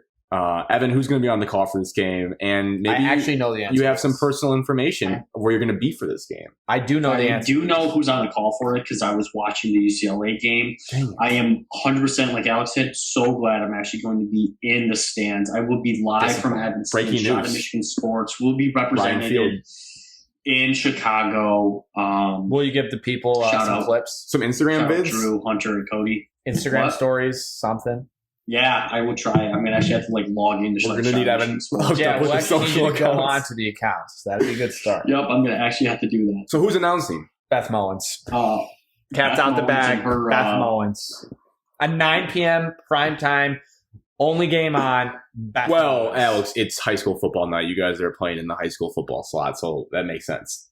You don't even mean that. No, I do. Evan can't even disagree. Everyone, I think I've heard Evan say it before. Friday night is the high school. It does stink to be on Friday night. It's not cool. And guess what? I brought this just because I knew you guys would chop me. That statement is coming from an unbiased national college football reporter. Just kind of had to have that in the back pocket. Regardless, having Beth Mullins, no disrespect to Beth. And when I talk about this game, it's tough to listen to her because we get her every single time we play on ESPN at noon. It's her every time, and it's unbearable. You just don't like her voice? It's just, I'm not going into it. No, I don't like her voice. She doesn't get excited enough. She makes my hangovers worse. She just makes the game boring. Like, I just feel like the game doesn't matter when she's calling it. Well, you wake up hungover on a Saturday and she's on, it makes it worse. You're just like, I need some excitement. And the color guy is the guy that like breaks down the game, right? Colored guy or girl. I don't even know who it Color is. commentator. Dusty Dorvacek. I didn't recognize Dusty the name. Dorvacek. I didn't even know. Well, this sucks. All right, let's break this puppy down. What do we need to know about the Northwestern Wildcats? Their starting running back is out for the season. Deep dive into it, and I am so glad that Northwestern named their starting quarterback is Hunter Johnson. Andrew Maxwell 2.0. He is a 5-star prospect from Clemson. He's been there for multiple years, knows the system. Whoa. However, in the games that he started 2 years ago, he was garbage. Terrible. He was borderline terrible. You watched the Stanford game, he was miserable to watch. And they did get a transfer. They got isn't it Holinsky from South Carolina? Yes. So, like a good quarterback to play in the SEC, I expect him to play. Isn't going to start. Side note, South Carolina, I saw today, is starting a grad assistant who found out he had eligibility. Yeah, it's crazy. Because Helsinki's at Northwestern. Look at this full circle. But I think their starter got injured. But that's different. No, Alex, I know, but if Helsinki had stayed, they'd have more depth. Just don't ruin a good Whatever. thing, okay? Whatever. Sorry, Evan, continue. He throws 90-mile-an-hour fastballs at his receivers, and they can't catch him because he's throwing it so hard from 5 yards away. The Helsinki kid? The Johnson kid. The Clemson kid. Oh, okay. Got it. That's why I said Andrew Maxwell 2.0. I've seen it. Yes. He's very similar. Okay. It's not what you I'd want. like to see it. I think a night game benefits us. It's better than a noon game in Chicago. Facts. 11 Friday a.m. night. I think Tucker's going to get the boys up. I think you're fired up. If you're a new Michigan State fan, you're going to see a bunch of new faces in new places. You're not going to know what's going on. You're going to be You're drunk. not going to know who's You're on going to the be team. blitzed. Yes, you absolutely. But I do like our chances. We upset them last year at home, kind of in a funky season. But Northwestern's always a team that gives us fits for some reason. Because of Coach Fitz, man, I just roll right into That was sweet. I respect the guy. Do I like him as a head coach? No. But I do like Michigan State's chances. Russo hopefully plays well. Hopefully we get the run game going. Whoa. Spoilers. We don't know who the quarterback is. We already predicted that we think it's going to be Russo. We know Northwestern lost 2 NFL guys, right? A great corner. I read a stat. The guy we wanted to draft, but we got Panay because he fell. I read a stat that they are the most Slater never played last year, inexperienced so it's like me. Good point. That's why we balance each other out. Perfect. most inexperienced team in college football. That's what I read. That feels fake. That's what I read today. Of anyone. Yeah, like Northwestern. most inexperienced team in college football. Only 5 stars are back on defense. Total. Love to hear that. I'm not going to read any names because no one knows these guys' names. Craig Newsom was a first-round corner. Well, no, guys that are back. Like, no one knows who's back. No, They don't care. I don't know. I do not. It's going to be a 70% Michigan State crowd at Northwestern, I think. Michigan State in Chicago, it's like all the Spartans go there to start their careers. So I think it's going to be more Michigan State fans than Northwestern fans. There always are like way more Michigan State fans at that game. I guess Andrew Clare transferred from Bowling Green. He had 2,000 yards with 13 scores over the last 4 years. So now he's the main guy there. I don't love a Bowling Green transfer being the guy. This is setting up for a Michigan The State main win. guy for Northwestern, the starting running back, is out for the season as of like 3 days ago. Patty Fisher's gone too. Cam Porter was probably Ernest Brown the fourth. So is now gone. it's Andrew Clare. And And they had other injuries. I can tell you that Drake Anderson guy, is he still there? He I don't stunk. think so. No, he left for Arizona. Oh, well, that's good for them. I believe this is a 3-point spread. Northwestern is favored despite all the what we said. And I believe it's a 45-point over-under. So it's supposed to be a classic Big Ten affair. I mean, that's even less than what the Nebraska-Illinois game over-under was. So I can kick us off. This one kind of breaks my brain for prediction-wise because in my mind, it's a revenge game for Fitzgerald. He'll have the guys fired up. Like, remember what they did to us last year, even though they still made the Big Ten championship game. It didn't really matter in the long run. But whenever you lose to Rocky Lombardi, I can speak to that firsthand. It leaves a terrible taste in your mouth. And you want to call up in a cocoon and go to sleep for a couple of years. So they're going to be fired up equally as Michigan State's going to be fired up for basically the first game with fans under Mel Tucker. I mean, everyone's going to be fired up because fans are back. Evan's going to be there with a shirt off, so they're really going to be fired up. I'm going to be super jacked. Everything I know about college football tells me this is a letdown. Michigan State, Northwestern at home wins it. But man, is there something that I'm just like, I don't think they have talent. Like, I can't pick a team that I don't think has talent. And this is probably just because I am friends with you guys. We do this podcast that I know more about Michigan State, so maybe I believe they have more talent. But objectively, I just read these articles and I look at the injuries, and it doesn't seem like Northwestern just even has any firepower. And Fitzgerald usually does a yo-yo thing where he's really good, then it's a down year, then can be really good again. So this feels like a natural down year. 3-point spread. I mean, I'm thinking 20-17 Michigan State. Yeah. It's a good pick. Probably too low for today's college football, but 2017 Michigan State. I would say that Northwestern, like you mentioned, the yo-yo effect, they're known for having a terrible season after an incredible season. They just go up and down, up and down. Fitzgerald's 106 and 81, so that kind of he's better than up, down. Better than 500, but they do go up down. And they're very inexperienced. for some reason, so I guess I should back up. Michigan State Rutgers last year, I was extremely overly confident. It had no reason to be. Michigan State turns the ball over 38 times and loses to Rutgers. Okay. However, even though I made that mistake last year, I feel very good about this game. I don't think Northwestern can score. I think Michigan State is going to be able to score pretty easily. I don't know why. Whoa. Just that's what I feel. Let's not get carried away. I actually think Michigan State wins easily. I think they win like 35-14. I don't know. I just feel it. I just feel like a beatdown in Evanston to start the year and create a lot of false hope. I'll preface all that with saying I think Northwestern's not going to be very good this year. Dude, wow. I don't know. Just in my gut. That would knock my shorts off if they won 35-14. It's in my gut. Unbelievable. You hope that You made a good prediction. That's why it's called your prediction. Grant, we were talking. Well, Grant's highlighted the game, reminding me of what Michigan State has been doing with all the new guys. We have nothing on tape from Northwestern to see. They are trying to follow Temple tape. I think Pat Fitzgerald's getting a little upset based off of his recent press conference. Mel Tucker said he's doing it 100% to benefit our team in Michigan State. He doesn't have to give anything out that he doesn't, basically, to benefit Northwestern. So he's keeping it all in-house. I think that's going to benefit us. I do think it's going to be a closer game than Alex thinks.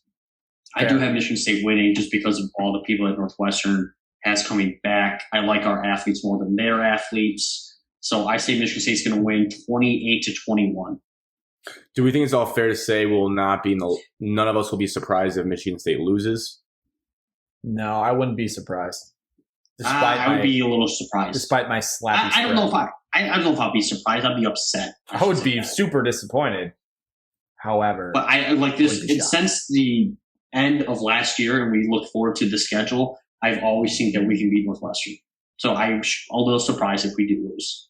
I don't know if this is like a teaser for the full year, but like you guys are it seems a little more confident. I would not even be surprised if like Michigan lost to Western. Like I wouldn't be surprised. I don't know if it's because I've seen them lose to Appalachian State and I saw how bad last year was. Like I would just be like, yep, that's the end of the Harbaugh era officially. Like we're done. Like clean our hands week 1. I think both teams could lose. I don't think either team loses. That's as simple as I'll get. Interesting. So I guess good reason to watch the games because nothing's for certain in college football. Unless you're Alabama, Clemson, Ohio State, or Oklahoma. And then you're going to be in the mix. Okay, so that's a little tease for the college football, the last thing. Also, as a podcast here, so we don't feel Lions. too rushed, I think we're just going to scrap lines, and then we'll just do our top 10. We'll just do the full top 10 before the season starts. I think that works best. So we'll just close with college football. No points. I was going to say that a while ago. So now, big picture. We don't really have to go game by game. You can highlight what games you think are turning point games for each team. We'll give so we did our game predictions. We'll do the record predictions since you kind of have to. I mean, we make every guest that comes on here give a prediction for something. So we have to put our reputation out there. For me, I mean, there's that clip. I almost brought it back up. I just didn't want to do it to myself. I don't know. I was in the winter time when the schedule was released, and I found out we played Wisconsin 6 years in a row, and I was really mad, and I'm still really mad. And honestly, the only thing in life, one of the top 5 things in life, is I want to interview someone from the Big Ten that does scheduling and ask them how that even happens. Like, I just need to know how you play a team from the West 6 years in a row. Doesn't make any sense. It's not how the conferences were designed to be. Besides that, in that clip, I said that I see 10 wins on the schedule and maybe even 11. I don't think I'm that as confident as I was back then. But I will say, not that far off. Wow. So just looking at it, No way. we can talk about Sorry, it's your prediction. we can talk about must wins. Western's a must win. I think they win. Aren't all games must wins at this point in the Harbaugh era? No. I mean, that's a good topic. No one really knows. They said there's no magic number for what wins he has to get to this year. It's just kind of like, you know it when you see it, feel when it's over. What I should say is like this year is kind of a win-win for me as a fan. I mean, I'm going to build myself up where I'm going to be hurt again and like let down. Like I sent that funny meme of someone made of Michael Scott in The Office. Like that's going to be me. But I decided just in the trust tree here, so everyone knows, after the Indiana game last year, going into it, so that was 1 week after the Michigan State loss, I said, if Michigan does not bounce back and they lose to Indiana, a team we haven't lost to in like 20 plus years, then I want Harbaugh fired. They lost. I was like, all right, I'm good with this guy being gone at the end of the season. Now they kept him, so he's my coach of my team. So I don't have to support him, but I'm the guy. I obviously want them to do well. But let's just say it doesn't go well and they move on, then win-win, because I was already mentally prepared for that. And if you looked at the 2022 season, Matt Campbell or Luke Fickell would have had a pretty easy schedule in their first year at Michigan in 2022, if that does happen. I'm not going to wish that upon anyone. I'm talking about people's jobs here. Yeah, and Luke Fickell. People forget Bo Schembechler was an Ohio State guy before he came to Michigan, so maybe Luke. Still cheering for good old-fashioned Coach Ball. We're not cheering for him. I'm just saying the fact that he was an Ohio State guy before he came to Michigan. So Luke, Crazy. What, that he was? No, this picture of Deshaun. That transformation, what a deep cut. Yeah, he just got jacked. Anyways, Western must win. I think they will win.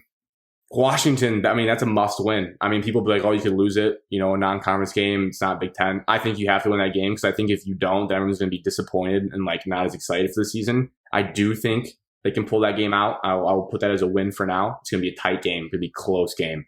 But I've never seen them lose. Oh, they lost to Wisconsin last year. I've never seen them lose an ESPN night game with full fans, where it started at 8 p.m. It was the ESPN game. So I'm going to factor that in. Michigan State, Michigan. It wasn't a night game. Yeah, it was. I was there. The monsoon game? Yep. Started at 7 o'clock. Not 8 p.m. though. It was never seen them lose College Game Day, ABC. What else do you need? I've never seen them lose an 8 p.m. kickoff at the Big House. Because 8 p.m. kickoff. No, you're right. They lost that game. I forgot about that one. I thought you were talking about the Kick 6 game that just turned dark at night. No, I was there too. If you think about the Notre Dame games, they beat Wisconsin at night once, I believe. Or maybe that game just ended at night. You're usually home games specifically. Yeah, they usually have good success at home. They did lose in that game that you were at. You were right. But overall, they typically win those games. So I think that does factor in. And Washington's going to fly across the country. Not going to know what hit them. We win that. Northern Illinois, Rocky Lombardi revenge game, although I don't think Rocky's starting. Yes. He is. Well, winning that game. Blowing out that game for what happened last year. My dad will be at that game. Nice. Supporting Rocky. Why? Work. Okay. Just had to ask. Rutgers is a win. Wisconsin's gotta say loss. They gotta prove it to me. That's a loss at Camp Randall, especially as the icing on top. I think we're 2-3 against them in the Harbaugh era. Like I said, we play them every single year. You'd think they're in the East. They're not. They're in the West. We get them every year. 2-3, probably gonna be 2-4. That would be a stunner. If they won that one, I'd be fully drinking the Kool-Aid. I'll tell you that. If we're 5-0 after that game, Kool-Aid is being drank. At Nebraska, was a little worried about this game going into the year, but then I saw how week 0 went. Scott Frost is a joke. He gets fired after that game. If we lose that game, Jim Harbaugh gets fired after that game. That is a fire off. That is a for your job game. Northwestern, beat them. We just talked about the talent. Michigan State, I hate to do it to you guys. I think that's a win. We've had success in Spartan Stadium under Harbaugh. I don't know why. We play better there. I think, again, the rivalry is just, it's going to be a tight game. I've learned at this point in my life, the game's going to be close. Maybe once out of every 5, it could potentially be a multiple score game. It's going to be a tight game. We know it. I think they pull it out just because of the balance of the rivalry and how last year went. Indiana, this is one where I should say they lose, but again, just thinking about history, we've lost against Indiana. It was last year once in 20 plus years. They do have their great receiver and great quarterback back, so it's going to be a shootout. I'm hoping their defense is not as good as last year. It's at home. I'm going to chalk that up as a win. That could go either way, though. But I'm going to take the win. Now, Penn State, I really want to beat these guys. We've been pretty even with them since Harbaugh came to Michigan. It's very back and forth, but we always lose at Beaver Stadium. That is a confirmed whiteout game. So, kind of. I don't want to be – I know I'm like you. Auburn's the full stadium whiteout. Penn State's the student section whiteout. So, it won't be full whiteout. I did read that. At Penn State. Now they might. It's going to be at night. It's going to be white. The old people that aren't student section might be like, oh, let's all wear white. But Auburn is their scheduled everyone wear white out game, which will be a sweet game. I think we lose, but I don't Penn State was 0-5 last year until they played us, and we were tied with them through one quarter with Cade. Let's get nuts. They win that game. At Maryland, that's a win. Ohio State, Maryland could be sneaky, though. That could be a letdown spot. Could easily lose that after you shock Penn State on the road.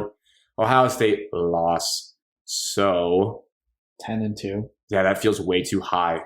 So obviously we know they're probably going to drop one of those games. So they'll be likely 9-3.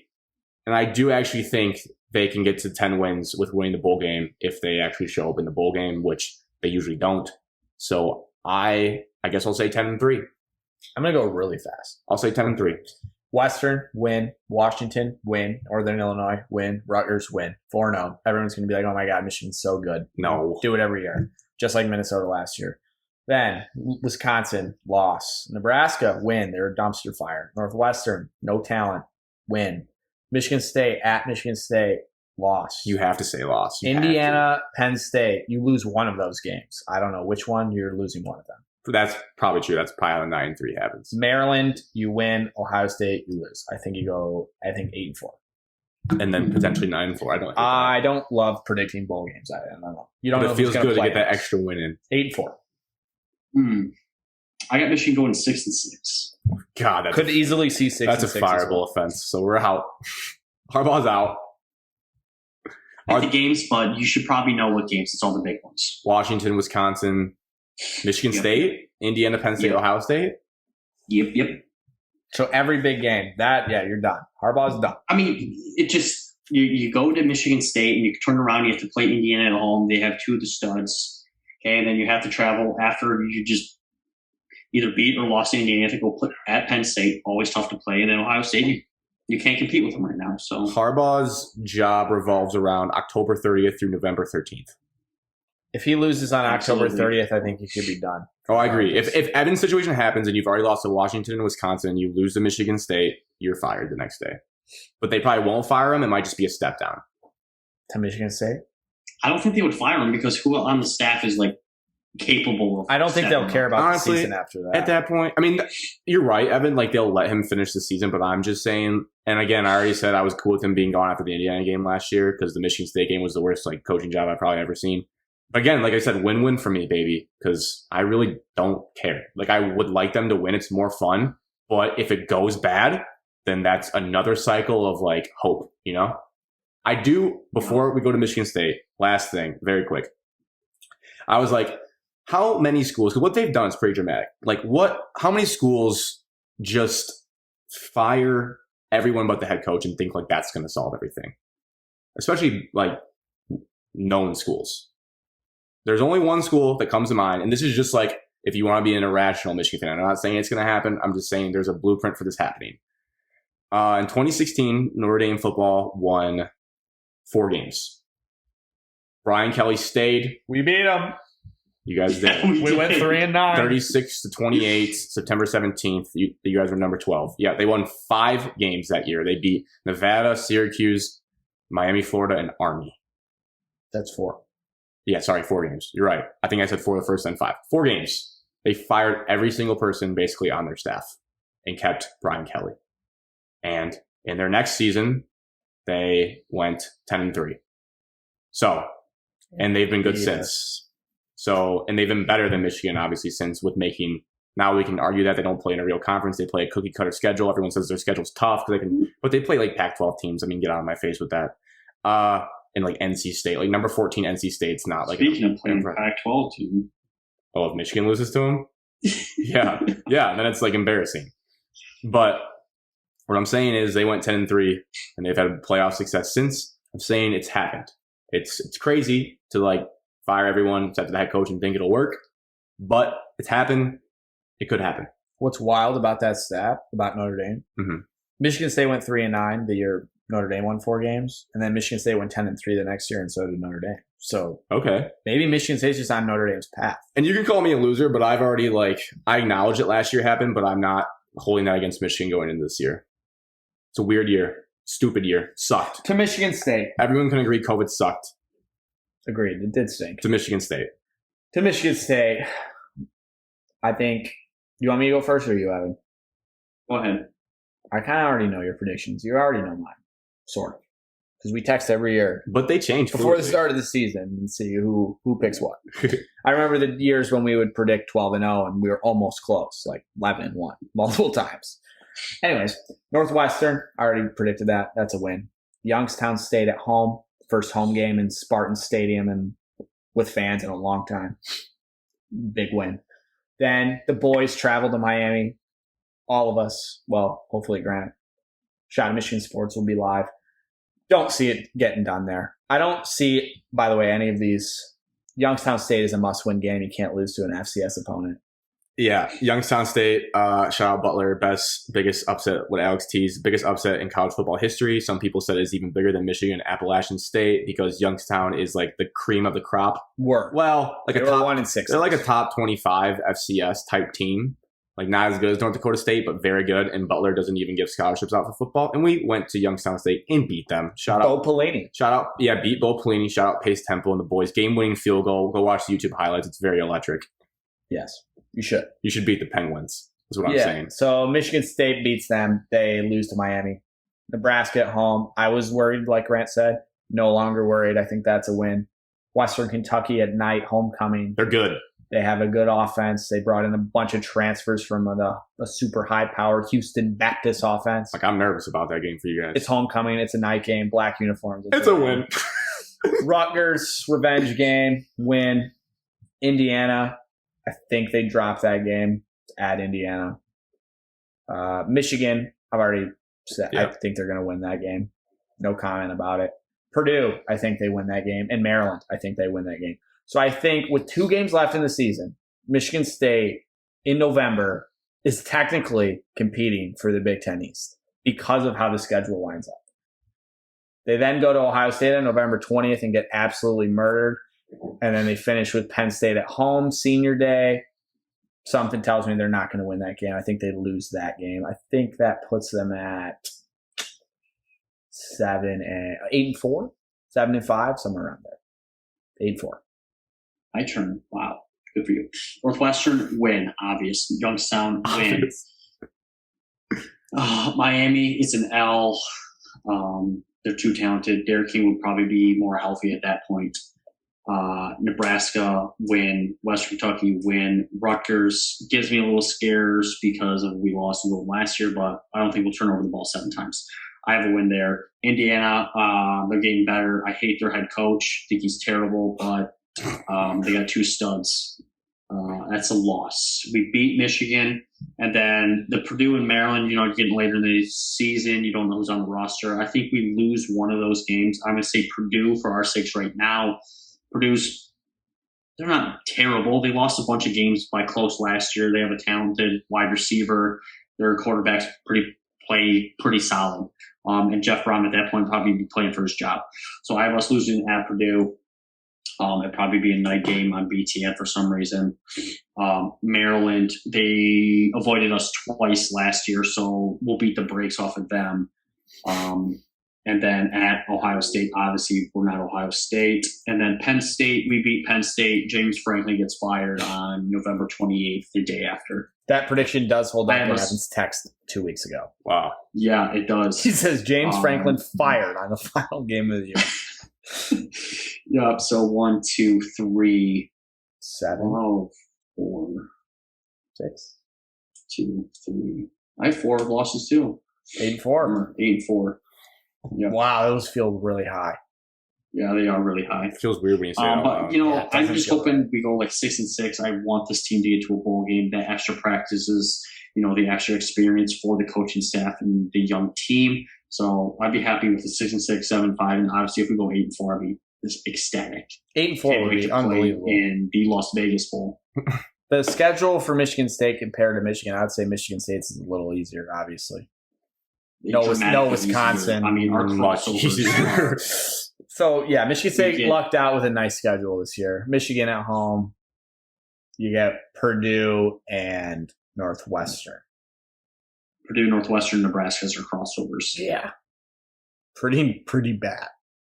Michigan got Nebraska, but they also and they got Northwestern. So they got Wisconsin. They get Wisconsin. We get Purdue. Wisconsin's our honorable Big Ten. We do also have Western Kentucky and Youngstown on state. That helps. I have Michigan State going 5-7 on the year.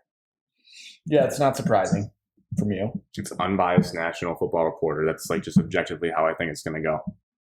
I'd love to know. Will that opinion change after Friday night? I picked them to win, so I don't know. I mean, yeah, if they look We win 4 games the rest of the year. What do I need to see? He probably thinks we're going to lose to Rutgers. We're losing Purdue, every single Maryland. Big Ten game. No. If we're beating Northwestern, I agree we're with gonna you, have to Evan. lose We're some like, bad games. I have Two, Ohio State and Penn State as three. losses. Same. I have you guys splitting. I don't have Penn State Obviously, as loss. we're going to be opposite of the coin on the Michigan game. So Like, there's 3. one team would have to be atrociously bad for us to ever pick the other side. Yeah, 3. 3, I have you guys splitting between Purdue and Maryland. I really don't know, but I see one of those as a loss. So I guess I see, and then Miami. Indiana as a loss. 5, 6. And I think Rutgers, man. Evan says he's worried about it. I could see it. Wow. That would be disappointing. I could see it happening. I'm not going to lie. I could definitely see it I'm happening. confident about Nebraska. Bum, bum, bum. I'm not even confident about Western Kentucky. Like, I think you guys should win. But we also know, like, sometimes those, like, that's a Utah State type team that year. Like, it's gonna be scary, and I just don't know.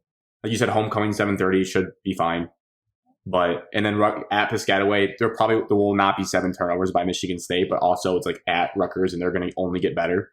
Like, I think noon, though. Rutgers is just going to be it's going to be dead. Rutgers is going to be like a sweat game the next couple of years for people. I really think that Michigan State is going to handle Rutgers. I don't know. They return a bunch, but they were not good. Okay, but even if that happens, you can't rule out that they lose their last 5. Like, it's not a hard schedule, but it's not easy. Everyone I've ever read that knows anything about Big Ten football, like outside of, my own biases, Yeah, it could be hard. is like just says like Maryland's not going to be a pushover. Agreed. But So I just losing don't know. 5 games in a row to end the season, I don't know. And I checked 2022 for Michigan State. I was going to tee you guys up for optimism. It's tough. 2022 is a tough schedule. So 23 Yeah, is we're our going to year. Seattle. and then you guys get Wisconsin. So 23 is our year. 23 you guys' year. All right. Also, I do want to clarify. I put out the teaser clip, and what I'm saying is, for the Michigan State game, obviously we've learned anybody can win that game. Like, it's a really good rivalry. Like, I know it's not as nationally pumped up because it's just within the state of Michigan. Much better rivalry than Michigan-Ohio State because it's actually competitive, right? Sort of. Oh, I do want to say, what do you mean? It's 3-3 the last 6 years. Like, if you want to go back into like more than a decade, which is like what you guys used to make fun of Michigan fans for doing, we can. But if we're gonna go with current coaches, like Michigan, since Michigan got Harbaugh, it's 3-3. It's a very good rivalry. Let's just go based on since Michigan State got Mel Tucker. It's 1-0. All right. So yeah, Super not competitive. it's a good rivalry. Anyways, it was a close game. I was kidding. Anyways, It's a good rivalry. I also want to say Ohio State. Well, I don't think either of our teams can beat them. If there's ever a year it's going to happen, it's this year. Because they're starting a freshman quarterback for the first time since 2014. That quarterback kind of a freshman. He's a freshman. CJ Stroud? Yeah. He played last year. He's a redshirt freshman. So he's played games. He's not just a true freshman walking in. Yeah, like he didn't do anything. He had a 60-yard touchdown against Michigan State. So if there's ever a year, it would be this year. If there ever was a year, your better chances in the past 2 years with Justin Fields. That's what I'm trying to say. Besides that, what I was saying, I know you guys kind of laughed at it, and as you should, I mentioned that I thought Michigan was a more talented football team than Michigan State. And that's why I was like, that's why my justification for saying they beat them. Obviously, they got out-coached last year. So talent, we know, doesn't mean everything. But if I was going to back up that statement and not just be like, where's he getting that from? With stars. I go by, it's a great service. Alex, you can't shake your head. 24/7 Sports. We all use it for I recruiting. can tell you why Michigan's so high in there. Oh, you're going to do the Michigan bump thing? You can't just objectively say. All I'm saying is I think people should use it. It's very good for whatever analysis you want to do for college football. When you look at the top teams, they're usually who's there. So not just recruiting classes. What 24/7 does is you can do type in it's hard to find on the website. You just type in team talent composite for a school. And they basically take the recruits of everyone on the roster and put it all together. Obviously, it's flawed because if you come in as a 3-star and now you're a great player, you're not going to show up as high. But if you look at the top teams, it's Alabama, Georgia, Ohio State, Clemson, LSU, Oklahoma, Florida, Texas A&M for this 2021 season, and Oregon at 9. So it's pretty good. It averages them all up, tells you how many 5 stars, 4 stars you have on the team. Michigan is 15th in the country, 833 points, whatever that means. The highest team is Alabama with 1,004, if that gives you any indication. So a big gap. And then Michigan State slots in at 36th in the country, which still pretty good, 677 points.